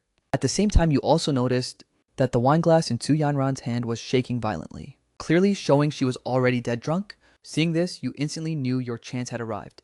While on Su Yanran's side, a dark brawny fellow stared grinningly at the woman in front of him and said, "Beauty, do us a solid and show some face. Why don't you stick around and have a drink with us, bros?" Although Su Yanran's head felt heavy and dizzy, her fiery temper hadn't changed at all. Instead of getting pissed, the dark brawny man chuckled. "I like this vibe," saying that he winked at his companion right beside him. And the yellow-haired punk on the side instantly caught his drift, picked up a glass of cocktail and thrust it right in front of Su Yanran's face. "Listen up, sister. My name is Wang Wu, the #1 big shot around this district. Who doesn't know my Wang Wu's famous name? I've taken a fancy to you, so I'll give you 2 choices. Either come with me or drink this cup down." And I, Wang Wu, will immediately, before he could finish his sentence, Su Yanran directly snatched up the glass, tilted her head back, and slammed the drink down in one gulp, slamming the empty glass heavily onto the table. She spat out a single word once more: "Piss off." This badass stance completely stunned even Wang Wu for a second. "Ha ha, never expected you to be such a straightforward gal." Wang Wu shifted his tune. "But I only said half my sentence earlier. Actually, I meant to say once you drink this cup of wine, you'll officially be my woman." Finishing his sentence, he closed in with a lewd smile. "Since you're being so snappy about it, then come along with Big Bro right now. I'll be gentle with you later." "Right." As he finished speaking, that hand reached straight towards Su Yanran's shoulder to grab it. Seeing this, Su Yanran snapped back to sobriety for a brief second, realizing she had run into absolute scumbags. She struggled to get up on her feet, yet the alcohol had already crawled all over her body. The moment she propped her body up, her vision went completely dark, and her whole body tumbled right back down onto the chair. Watching that hand draw closer and closer, while her body couldn't move an inch, it's over. Her heart turned ice cold. Just when that hand was less than 10 centimeters away from her, it suddenly froze in place. Immediately following that, a calm voice rang out, "Trash like you aren't even worthy of touching her." Holy crap, where did this piece of garbage pop out from? Daring to block me, Wang Wu flung his arm away, cursing and swearing as he prepared to make a move. Yet before his words had even left his mouth halfway, his wrist suddenly felt like it was clamped by an iron vise, freezing his entire body right on the spot. His entire arm felt as if its meridians had been viciously snapped apart, and the bone-piercing pain almost made him jump straight up. You stared coldly and chillingly at Wang Wu, a strange, inexplicable smile twitching across your face. "If you don't want to end up ending your family bloodline, you better scram the hell out of here right now." Drawing back his hand, Wang Wu finally managed to yank his wrist free. "Fine. Consider you ruthless. This chick is yours for today, and don't let me ever see you again." Finishing his words, he bolted without even looking back. Su Yanran was stunned for a long while before finally snapping back to reality, her voice trembling. "Uncle Chin, girl, what are you doing running out to a place like this in the middle of the night, and drinking yourself into such a state?" You frowned as you looked at her, your tone carrying a hint of rebuke, along with a bit of helplessness. Yet, as for the scene right now, even Su Yanran herself found it utterly absurd.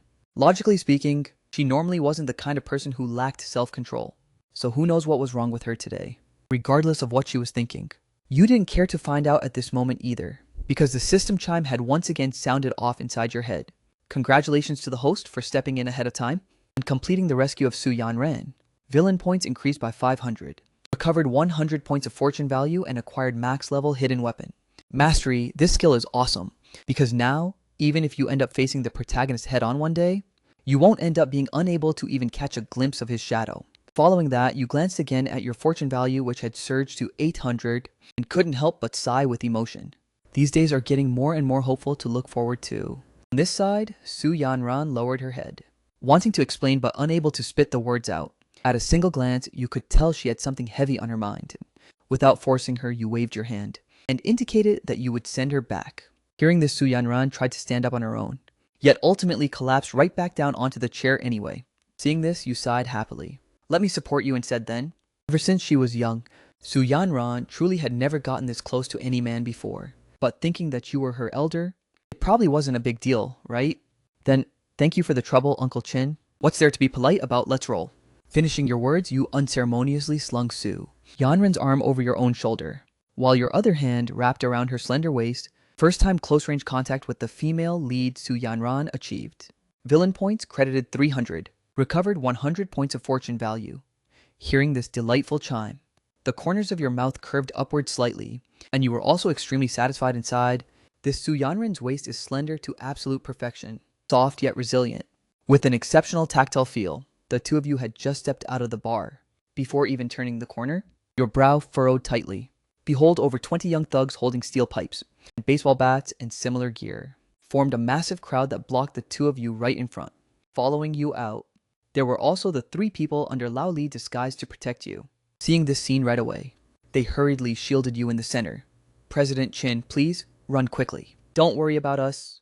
Although their combat skills were pretty good, the opposing side had way too many people and they were all lugging weapons around. Fighting them head on would put you at too big of a disadvantage. Better run first and talk later. You lowered your head to glance at the person in your arms, and decisively scooped Su Yanran up into a bridal carry in one sweep. Although my combat skills are completely maxed out, doing it myself is way too low class for my persona. Still got bodyguards tagging along, huh? Wang Wu stared at the outfits of Lao Li and the other 3, with a cold sneer. Putting on quite the act, aren't we? Brothers, let's see you actually try to scrap. Lao Li asked with a cold face. He hadn't seen such blind, clueless thugs like this in a very long time. Who the fuck is your brother? Finishing his sentence, Wang Wu raised his hand and waved. Brothers, get them. Cripple all the guys, and leave the woman untouched. As the words fell, the thugs howled at the top of their lungs. Waving iron pipes as they charged forward, Lao Li and the other 2 reacted with lightning speed. Snap, their batons flew open, one covering the rear while another provided cover, with Lao Li personally taking the lead to shield you as you retreated backward. Seeing that you were about to break out carrying someone in your arms, Wang Wu instantly panicked. Split a few guys off to take down that punk holding the woman. Don't let him run away, damn it. The few thugs who had originally surrounded the 2 bodyguards immediately split their forces and changed direction. Lunging straight toward you, Lao Li's heart skipped a beat. These pieces of trash actually know how to target the main VIP. He violently lunged forward to force back an opponent, wanting to turn around and rescue you, yet the moment he kicked out, another 2 guys darted out from the side to fill the gap. So he could only pull at his throat and scream out, "Watch out." Who would have expected that the next second, amidst a resounding bang, one of the thugs wielding a steel pipe would go flying backward through the air. What the absolute fuck is going on? Before everyone could even snap back to their senses, another explosive crash rang out, and another charging bastard went flying sideways just like that. With a posture so textbook standard, it looked like an action movie. The scene instantly fell dead silent. Lao Li seized the chance to glance toward the rear, his brain instantly short-circuiting. Behold, his very own frail-looking President Chin was currently cradling the beauty with both hands, while one of his legs was retracting back inward. Clearly, those 2 guys from just now had both been sent flying by President Qin himself. Being blocked here by this bunch of people, you were already burning with rage inside. Su Yanran had already passed out and fallen asleep, her whole body hanging softly and limply against your chest, making movement excruciatingly annoying to deal with. You guys are really pushing it, huh? Isn't this forcing old daddy here to drop heavy hands? This was when you saw from afar one of the original host's lovers standing in the distance. And unexpectedly, alongside her were the figures of Tang, Shui, and a few other women as well. Seeing this, you raised your hand and shouted, "Qiu Xiaoman, stop zoning out. Come over here and give me a hand to look after her." And Qiu Xiaoman, having felt depressed just a while ago because she was blocked by you, yet considering you gave a whopping 1 million as a breakup fee after all, she was still willing to obediently listen to your instructions, so she hurriedly pulled Tang Jue along and rushed right over. "Sorry about this. Just bear with lying down for a little bit." Before waiting for them to arrive, you swiftly laid Su Yanran down gently on the ground and shook out your shoulders, stretching and loosening up your limbs and feet, before charging straight into the crowd headfirst. Immediately following that, accompanying the charge was a continuous string of miserable screams. Qiu Xiaoman and Tang Xue, who had just steadied Su Yanran, stared in utter dumbfounded shock. He's drop dead gorgeous. Seriously, drop dead gorgeous. astonishment, admiration, heart rate accelerating, emotion scrambled into a total mess. Which girl doesn't love a man who can both make money and protect her at the same time? Right now, you are precisely rocking this exact loadout. Left knee strike, elbow smash, spin kick. The entire set of movements flowed as smoothly as if it had been rehearsed 100 times in advance. Without a single stutter or lag in the middle, it was already past 11:00 p.m. right now, the exact peak hour when the bar was packed to maximum capacity. Upon catching sight of this blockbuster-level action live, everyone ran outside to watch it with absolute relish. Only Lin Feng was standing in a corner, his expression changing again and again. What on earth is going on? How can Qing Tian possibly be this good at fighting? A dignified billionaire not only understands medicine, he can even throw down in life or death brawls. Listening to this sounded practically like an alternate version of himself. Brother Feng, are we still going to make a move? Tong Hai stamped his feet in anxiety. With things kicking up such a huge fuss outside, if we don't show our faces, Leopard Bro is going to lay the blame on us later. Who could possibly shoulder that kind of responsibility? Lin Feng slowly let out a breath of air. Fine, then you guys go handle it. I'm not going out there. Hearing Lin Feng give the green light, Tong Hai immediately hollered at a few brothers to rush outside. The chaos outside the bar was already drawing close to its end. Watching his own subordinates getting knocked flat onto the ground one by one, Wang Wu didn't say a second word and turned to bolt. Wanting to leave, your gaze grew icy cold as you casually picked up a small pebble from the ground and tossed it directly. The stone, as if it had grown eyes, struck Wang Wu's ankle dead center. Wang Wu's foot slipped out from under him, and his entire body slammed heavily onto the ground.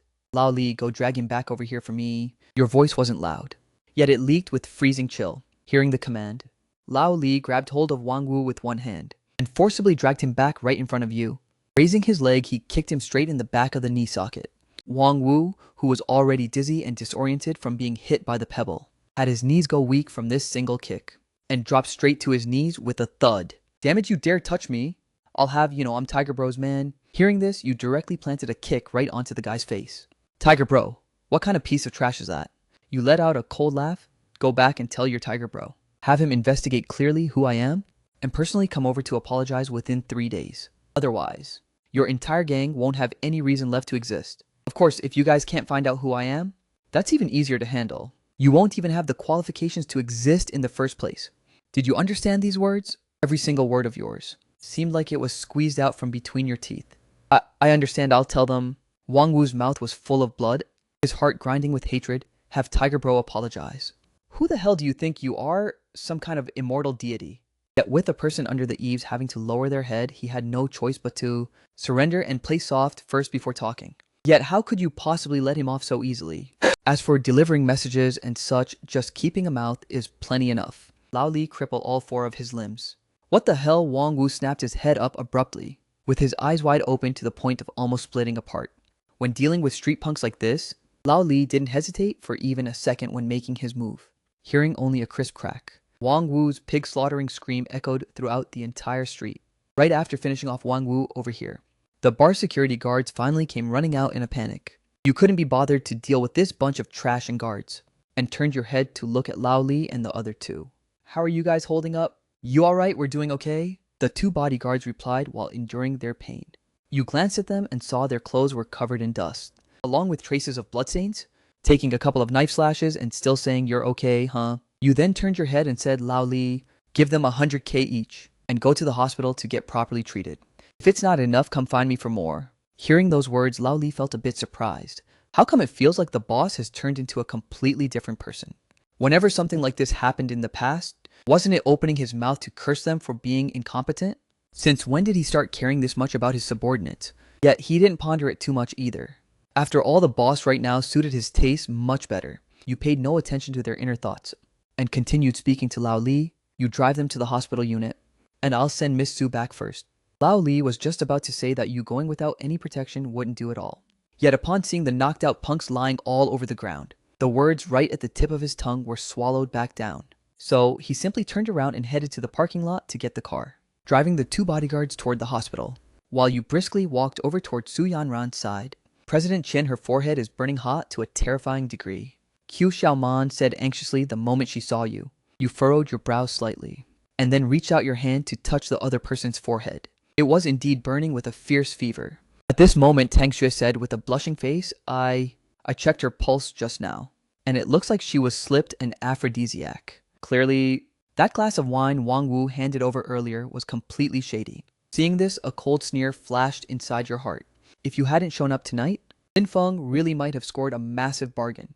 Playing the hero, saving the damsel, and running into drug dosing tropes written out with the plot arrangement crystal clear. Too lazy to think about these things anymore. You hurried toward the hospital with this Su Yanran. Inside the Porsche, Su Yanran was completely dazed and delirious. So hot, way too hot, it's too hot to bear. Her clothes naturally started sliding down as well. While you kept your eyes fixed on the road conditions ahead, your peripheral vision glanced toward the passenger seat. To be honest, the scene right in front of you was like a bomb blowing up any normal man's brain. If it were anyone else, they probably wouldn't have been able to keep it together long ago. For you, it was also a doorstep-delivered opportunity. Yet the system had stated early on, ordinary women can be messed with however you please. But these female leads are different. Their fates are entangled with the male leads, so you can't harbor muddled thoughts toward them. Wanting to touch them requires two strict conditions. First, the other party must be fully conscious. Second, there must be zero coercion. Otherwise, the trouble would be massive. Right now, Su Yanran had drunk that glass of wine mixed with aphrodisiac drugs, which was precisely her most vulnerable moment. Yet, what about after that? You weren't the protagonist yourself, and you didn't have that kind of magical charm aura where sleeping with someone once would instantly make a girl fall head over heels in love with you. What if tomorrow, the moment Su Yanran opened her eyes, she discovered she had been taken advantage of by someone and then dragged along by the protagonist aura halo? She turned around and accused you of assault. Wouldn't you simply end up snugly turned into cannon fodder? A villain of the exact variety who gets stepped on and frictioned against the floor by the protagonist. The kind where staging a comeback is practically impossible. Thinking of this, you let out a sigh, your tone carrying a hint of regret, although it's quite a pity. I guess I'll play the honest guy today after all. Saying those words, you slammed your foot down hard on the accelerator and headed straight toward your own villa. Taking the drug means you have to sleep with someone. And if you don't do it, you'll die. That stuff is purely total nonsense. Where on earth in reality would things be that freaky and exaggerated? This kind of drug, Kusher, makes people miserable. Yet, as long as they tough it out, the drug's effects will naturally wear off after a few hours. At most, the person just has to suffer a bit of torment. Very soon, the Lishan Villa arrived. When you carried Su Yan, ran down from the car while she was melted into a softball. She was already clinging onto you and refusing to let go. Her mouth kept rubbing against your face over and over, gnawing on your neck endlessly without stopping. Unable to dodge or get away, you had no choice but to bite the bullet and carry her straight into the bathroom, turning the cold water valve all the way open and tossing her straight into the bathtub.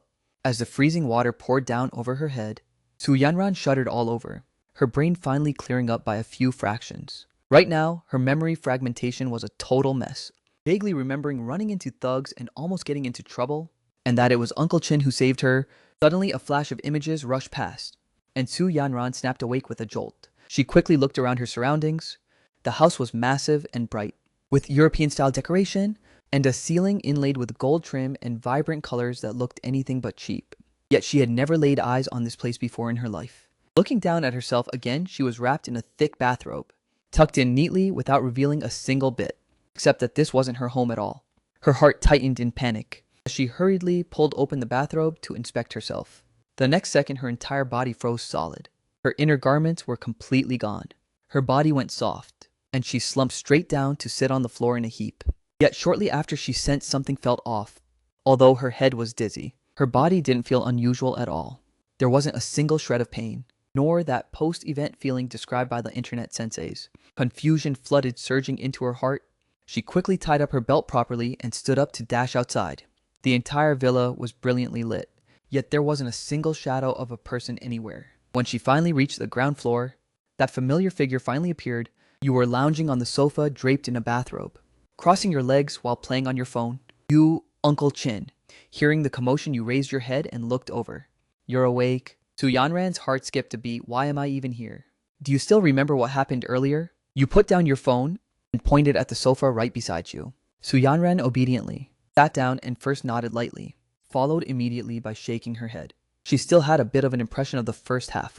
Yet further on, her brain felt like it was covered in a layer of fog, making it impossible to think clearly no matter what.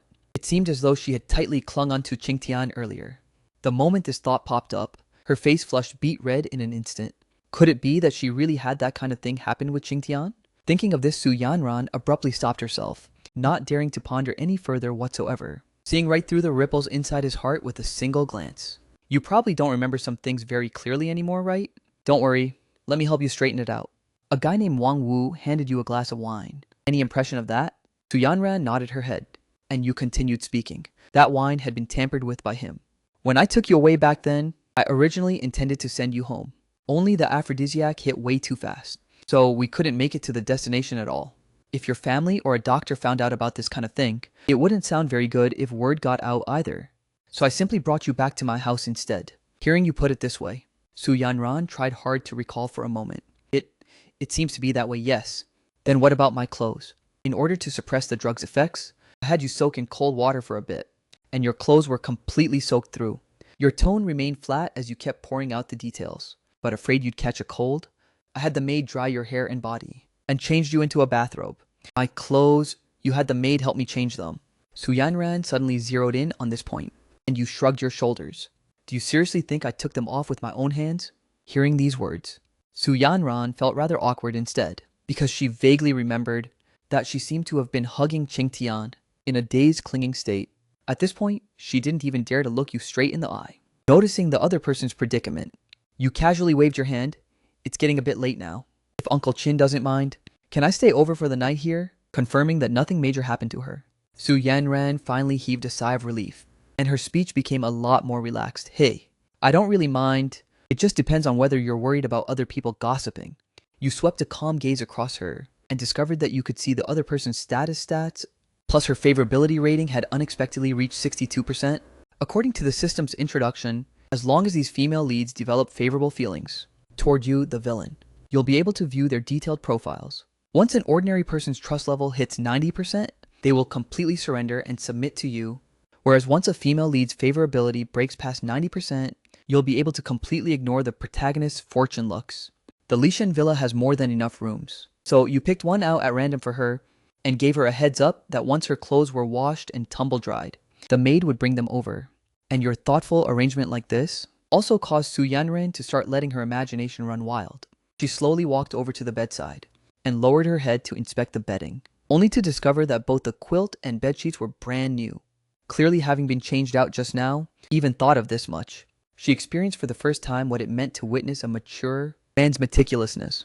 Not to mention this Uncle Chin was good looking. He was also thoughtful and attentive to the smallest detail. Simply born to naturally charm girls. As she was thinking this, that image suddenly popped back up inside her brain. Your sharp-featured, chiseled face, sturdy physique, powerful arms, along with that reassuring masculine scent, were all spinning non-stop inside her head. Could this be the feeling of liking someone? Su Yanran shook her head violently. How could I possibly like him? No way. I'm only 4 years older than his son. Yet he really is so handsome. And so gentle and dependable. Cradling in his arms must feel exceptionally secure and solid. Yet he's an elder, damn it. I can't think like this. Fine, whatever. The angel and devil in her brain had already started cursing each other out. Amidst all the arguing, a wave of sleepiness welled up. Whether it was because the alcohol hadn't fully worn off yet, or because the vibe you gave her tonight was just too deeply profound. The next morning when she woke up, Su Yanran's appetite seemed a bit moist. She hurriedly gathered up her things and slipped into the bathroom. Come morning, you looked at the bathrobe hanging outside in a daze. There are clearly maids in the house. What is this girl even playing at? Plus she handed over 200 villain points right off the bat this early morning. What on earth did this girl even do? Unable to figure it out, you shook your head and walked away. Meanwhile, inside a private booth at the Lambeck bar, Tiger Bro, who was toying with a pair of iron balls while staring at the surveillance footage, had a face as dark as iron when he recognized that the person in the footage was a young miss of the Su family. He wished he could shove the troublemaking lackey right back into his mother's womb. Now having offended both the Chin and Su families simultaneously, the ball-brawny man rubbed his heavy gold necklace in raw anxiety. Get the car ready. I'm going to personally head over to offer a formal apology. Meanwhile, back at the Su estate, the young miss of the family was repeatedly rewatching that video recording of the hero saving the damsel. Seeing the way you shielded her so coolly and desperately, she suddenly smiled, revealing her cute dimples. Turns out a big shot CEO even adjusts his tie when throwing punches, huh? Behold, as she unconsciously stroked your profile across the screen. She suddenly jolted in realization of what she was doing, and flusteredly hurled the tablet onto the sofa. Su Yanran, have you completely lost your mind? Yet her blushing earlobes had long since betrayed her inner thoughts. President Chin, the police have sent people over, asking to see you inside the top floor office of the Criminal Investigation Building. You who had just finished deploying the surveillance mission on Lin Feng raised your brow slightly, have Attorney Deng handle it. You casually spun your fountain pen around. Little scenes like this don't require you to show your face in person at all. The power of capital was laid bare without a doubt at this exact moment. Both of them involve street brawls and fighting. Yet the protagonist has to sit in the orange cage, while the villain gets to roam completely free outside the law. This is the ironic reality. After hanging up the phone, you fell into deep thought while facing the city sand table model. To crush that fortune-filled cockroach to death, multiple prongs must be deployed simultaneously. You must both sever his fortuitous encounters and conquer the female leads, while also strengthening your own faction and sphere of influence. Where exactly is the boundary line for coercion? The fountain pen in your hand spun into a blur of after images across your fingertips. As long as you don't resort to rough force, business tactics and corporate games can be played however you like. The mechanical system gave an ambiguous, open-ended answer, right as you were plotting dirty tricks. A WeChat notification chime suddenly rang out, and a profile picture named Deng Yuqing was flashing on the screen. President Chin, would it be possible to invite you out for a cup of coffee? This person was precisely the woman who had been together with Tang Shuo and the others last night. Seeing this, a plot immediately formed in your mind. Even though she wasn't a female lead, using her as a side piece wasn't bad either. 2 p.m. Mingxi Cafe, your concise reply caused an absolute uproar at the real estate sales department on the other end. Deng Yuqing trembled with excitement to her fingertips and hurriedly booked the most expensive cafe in the entire city. Right as she was fantasizing about her high society billionaire lifestyle, a harsh piercing ringtone shattered her sweet dream. Wang Hao's caller ID made her expression morph instantly. Are you ever going to fucking finish? She shrieked and scolded sharply into the microphone, looking like a completely different person compared to her sweet dainty tone from just a moment ago. A weak pleading voice came through the other end of the line. Xiaoman, my mom was hospitalized the other day, and we need to pay 30K for surgery fees. I scraped together every penny I could and only managed to get 10K. So, could you please see if you can help me spot the remaining 20K? What 20K? Do you take me for a bank or something? Before he could even finish his sentence, Deng Yuqing blew her top completely. She abruptly snapped back to awareness that there were colleagues right beside her, her face flushing red as she turned and bolted to the end of the hallway. Wang Hao, is your brain full of water or something? During this entire year we've been dating, how many pennies have you ever spent on me? Do you ever rush to pick up the bill when we eat out? Have you ever bought a single movie ticket? And now to top it all off, you open your mouth and ask for 20K straight up. Sorry, Xiaoqings. I'm truly at the end of my rope, which is why I came to you. After all, we're still together. Can't you look at it for the sake of this connection? The voice on the other end of the phone grew lower and lower, like a balloon being completely drained of air. Hearing this, Deng Yuqing let out a cold sneer. Being together? We've only held hands a few times. Does that even count as being together? Xiaoqing, what do you mean by that? Wang Hao was stunned, his tone changing completely. What do I mean? Don't you have any self-awareness in your own heart? We are over. Did you hear that clearly? Wang Hao on the other end was completely dumbfounded. Xiaoqing, is money more important than me? Just because I need to borrow money, you want to dump me?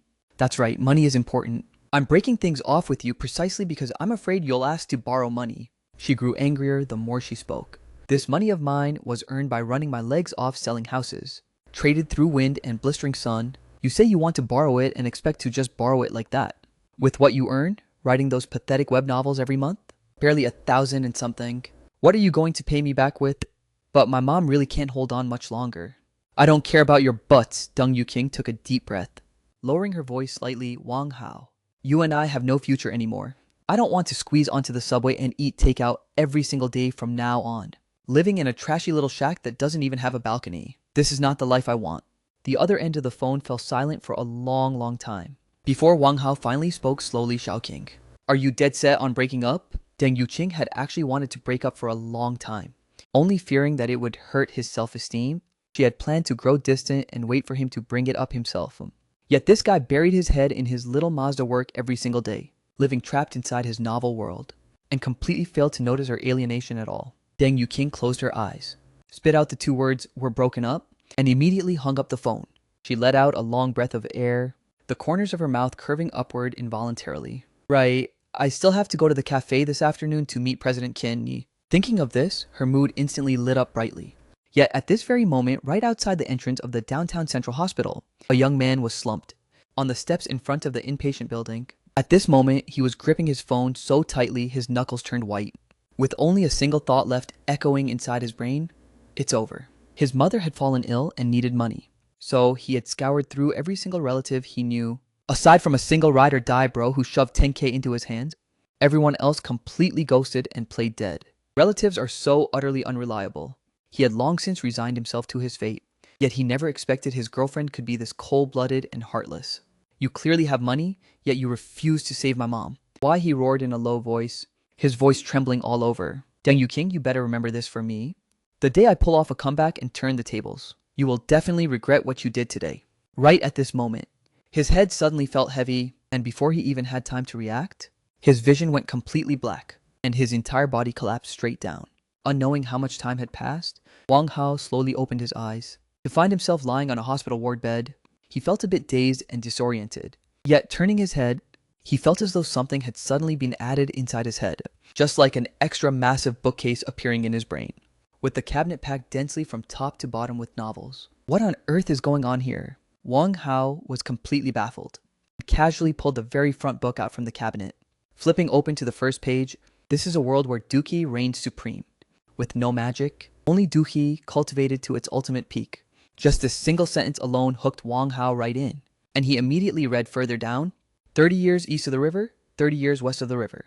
Never bully a young man for being poor. The setting was fresh and original, and the story was exceptionally punchy and gripping. The more he read, the more hooked he got. The more he read, the more excited he became. This is what a novel is actually supposed to look like. Plus, the protagonist's experiences are kind of similar to mine, huh? Meanwhile, Chen Shikai, the ride or die bro who had scraped together 10K for him, was carrying a basket of fruit as he hurried over towards this side. Passing by the Mingxi Cafe, he suddenly glanced into a profile Deng Yuqing. What is she doing sitting here? Fatty Chen was stunned for a second, followed by his brain buzzing with a loud ring, prompting him to immediately pull out his phone and dial Wang Hao's number. Wang Hao. I just saw Deng Yuqing walk into the Mingxi Cafe. A single cup of coffee in a place like that starts at several hundred minimum mana. Deng Yuqing's salary is just so-so. So where on earth would she get all that spare cash? Wang Hao's brain made a swift turn, and he understood immediately, only to then remember that you guys had already broken up just moments ago. Fatty Chen was first left in lingering shock upon hearing you broke up. Before speaking slowly, Haozi, come on, breaking up is a major event after all. You should clear things up face to face, right? What's the deal with doing it across a phone call? Plus, looking at this situation, she probably hooked up with someone else before she even dumped you. Can you really swallow this kind of anger and insult? Then what else do you expect me to do?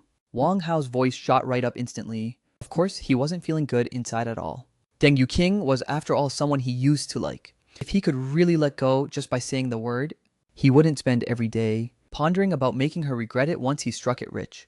If you ask me, if she really hooked up with another man, you shouldn't bother maintaining any gentlemanly poise.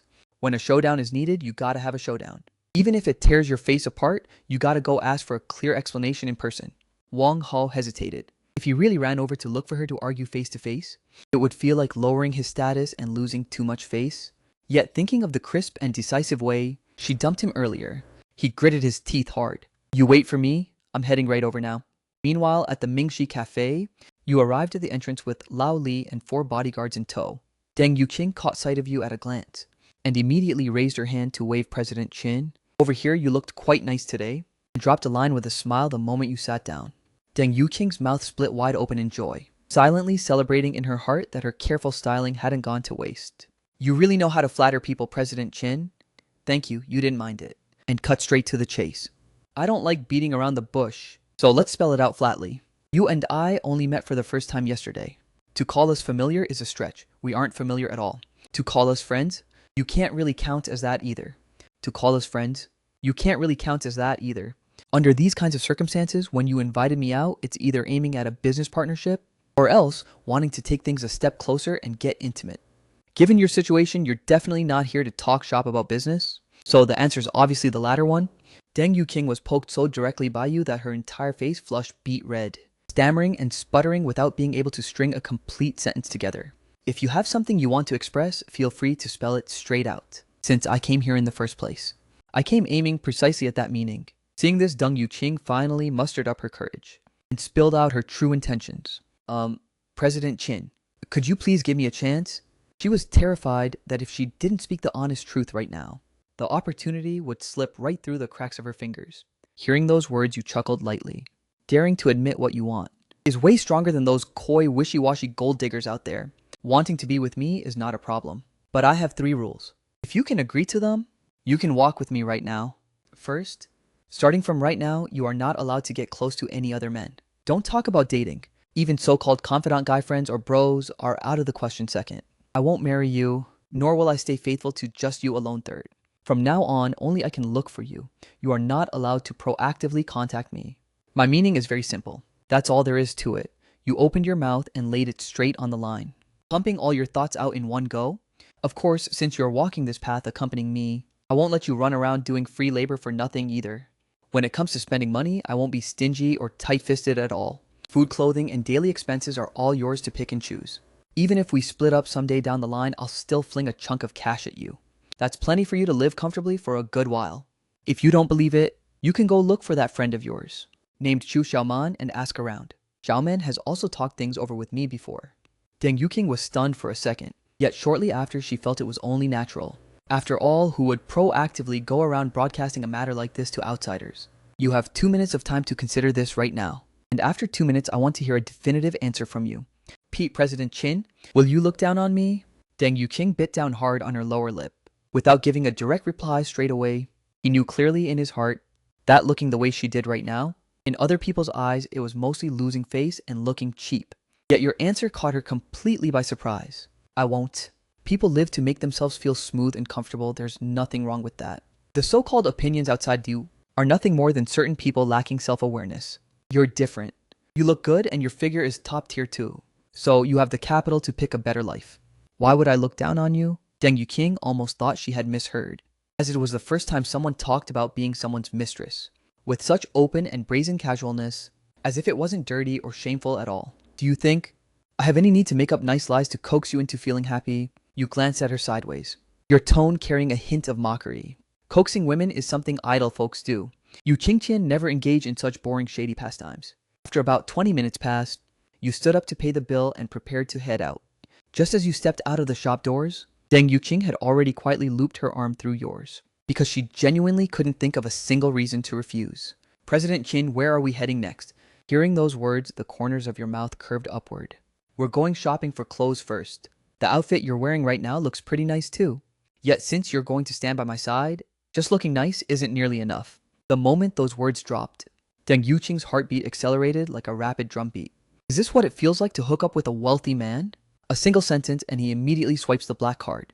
No wonder so many girls would rather be mistresses than live a lifetime with a broke punk.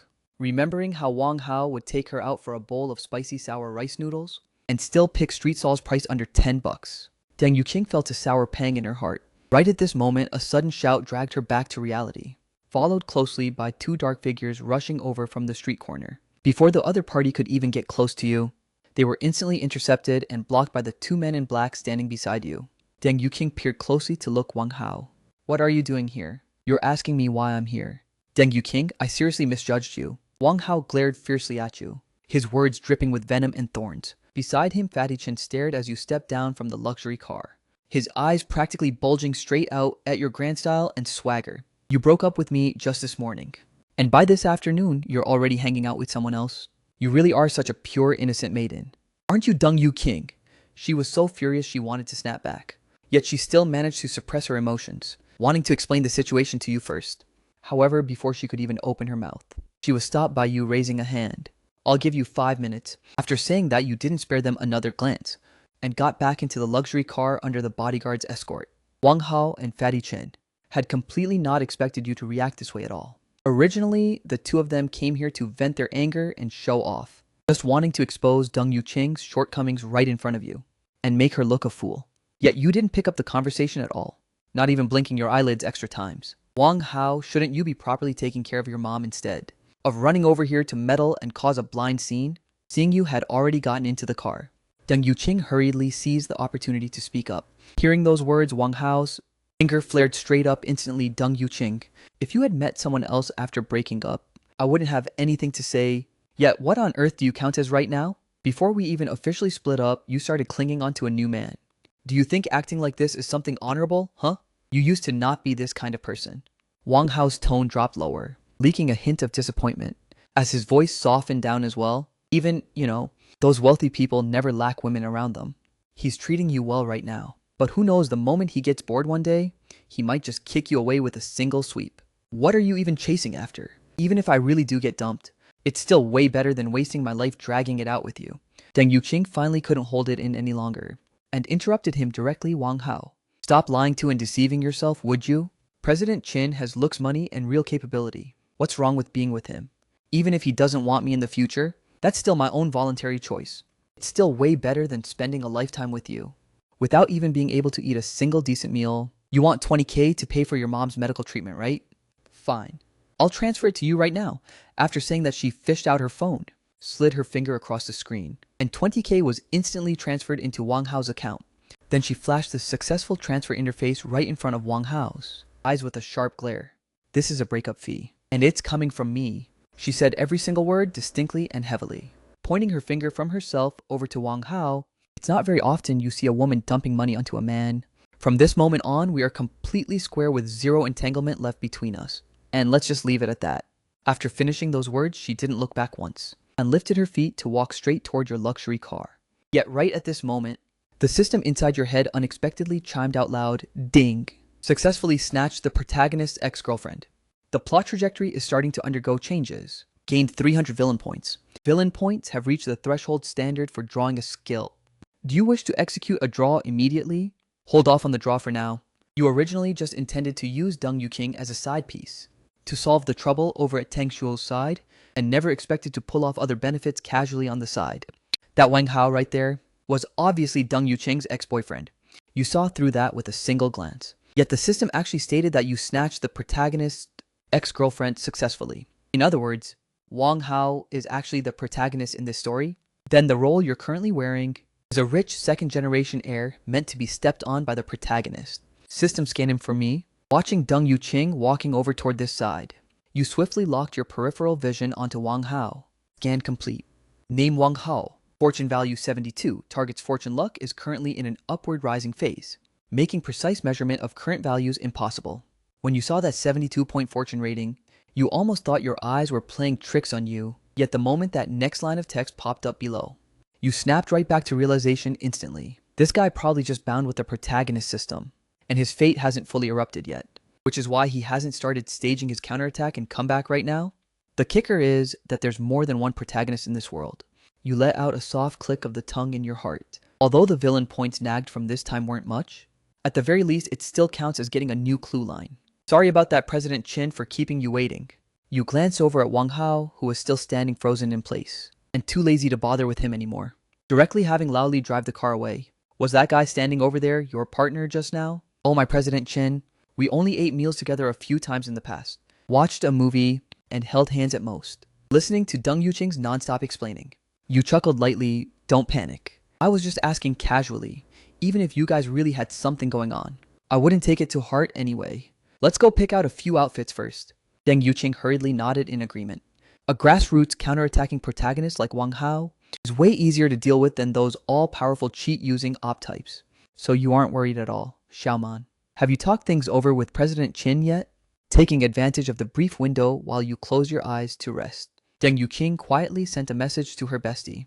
How do you know about this? Qiu Xiaoman jumped in shock. Don't worry about how I know. I just want to know how much the breakup fee was that he gave you.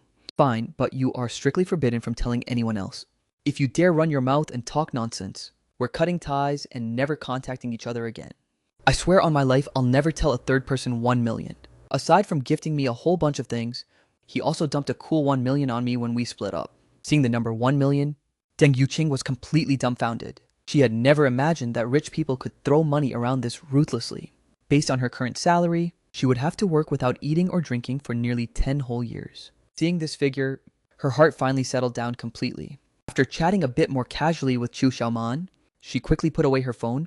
After all, she needed to serve her sugar daddy well. Right, how did you and Tang Shuo get to know each other? You suddenly spoke up from the back seat. Deng Yuqing hurriedly replied, we and her coworkers are from the same hometown, and we got familiar after going out to play together a few times.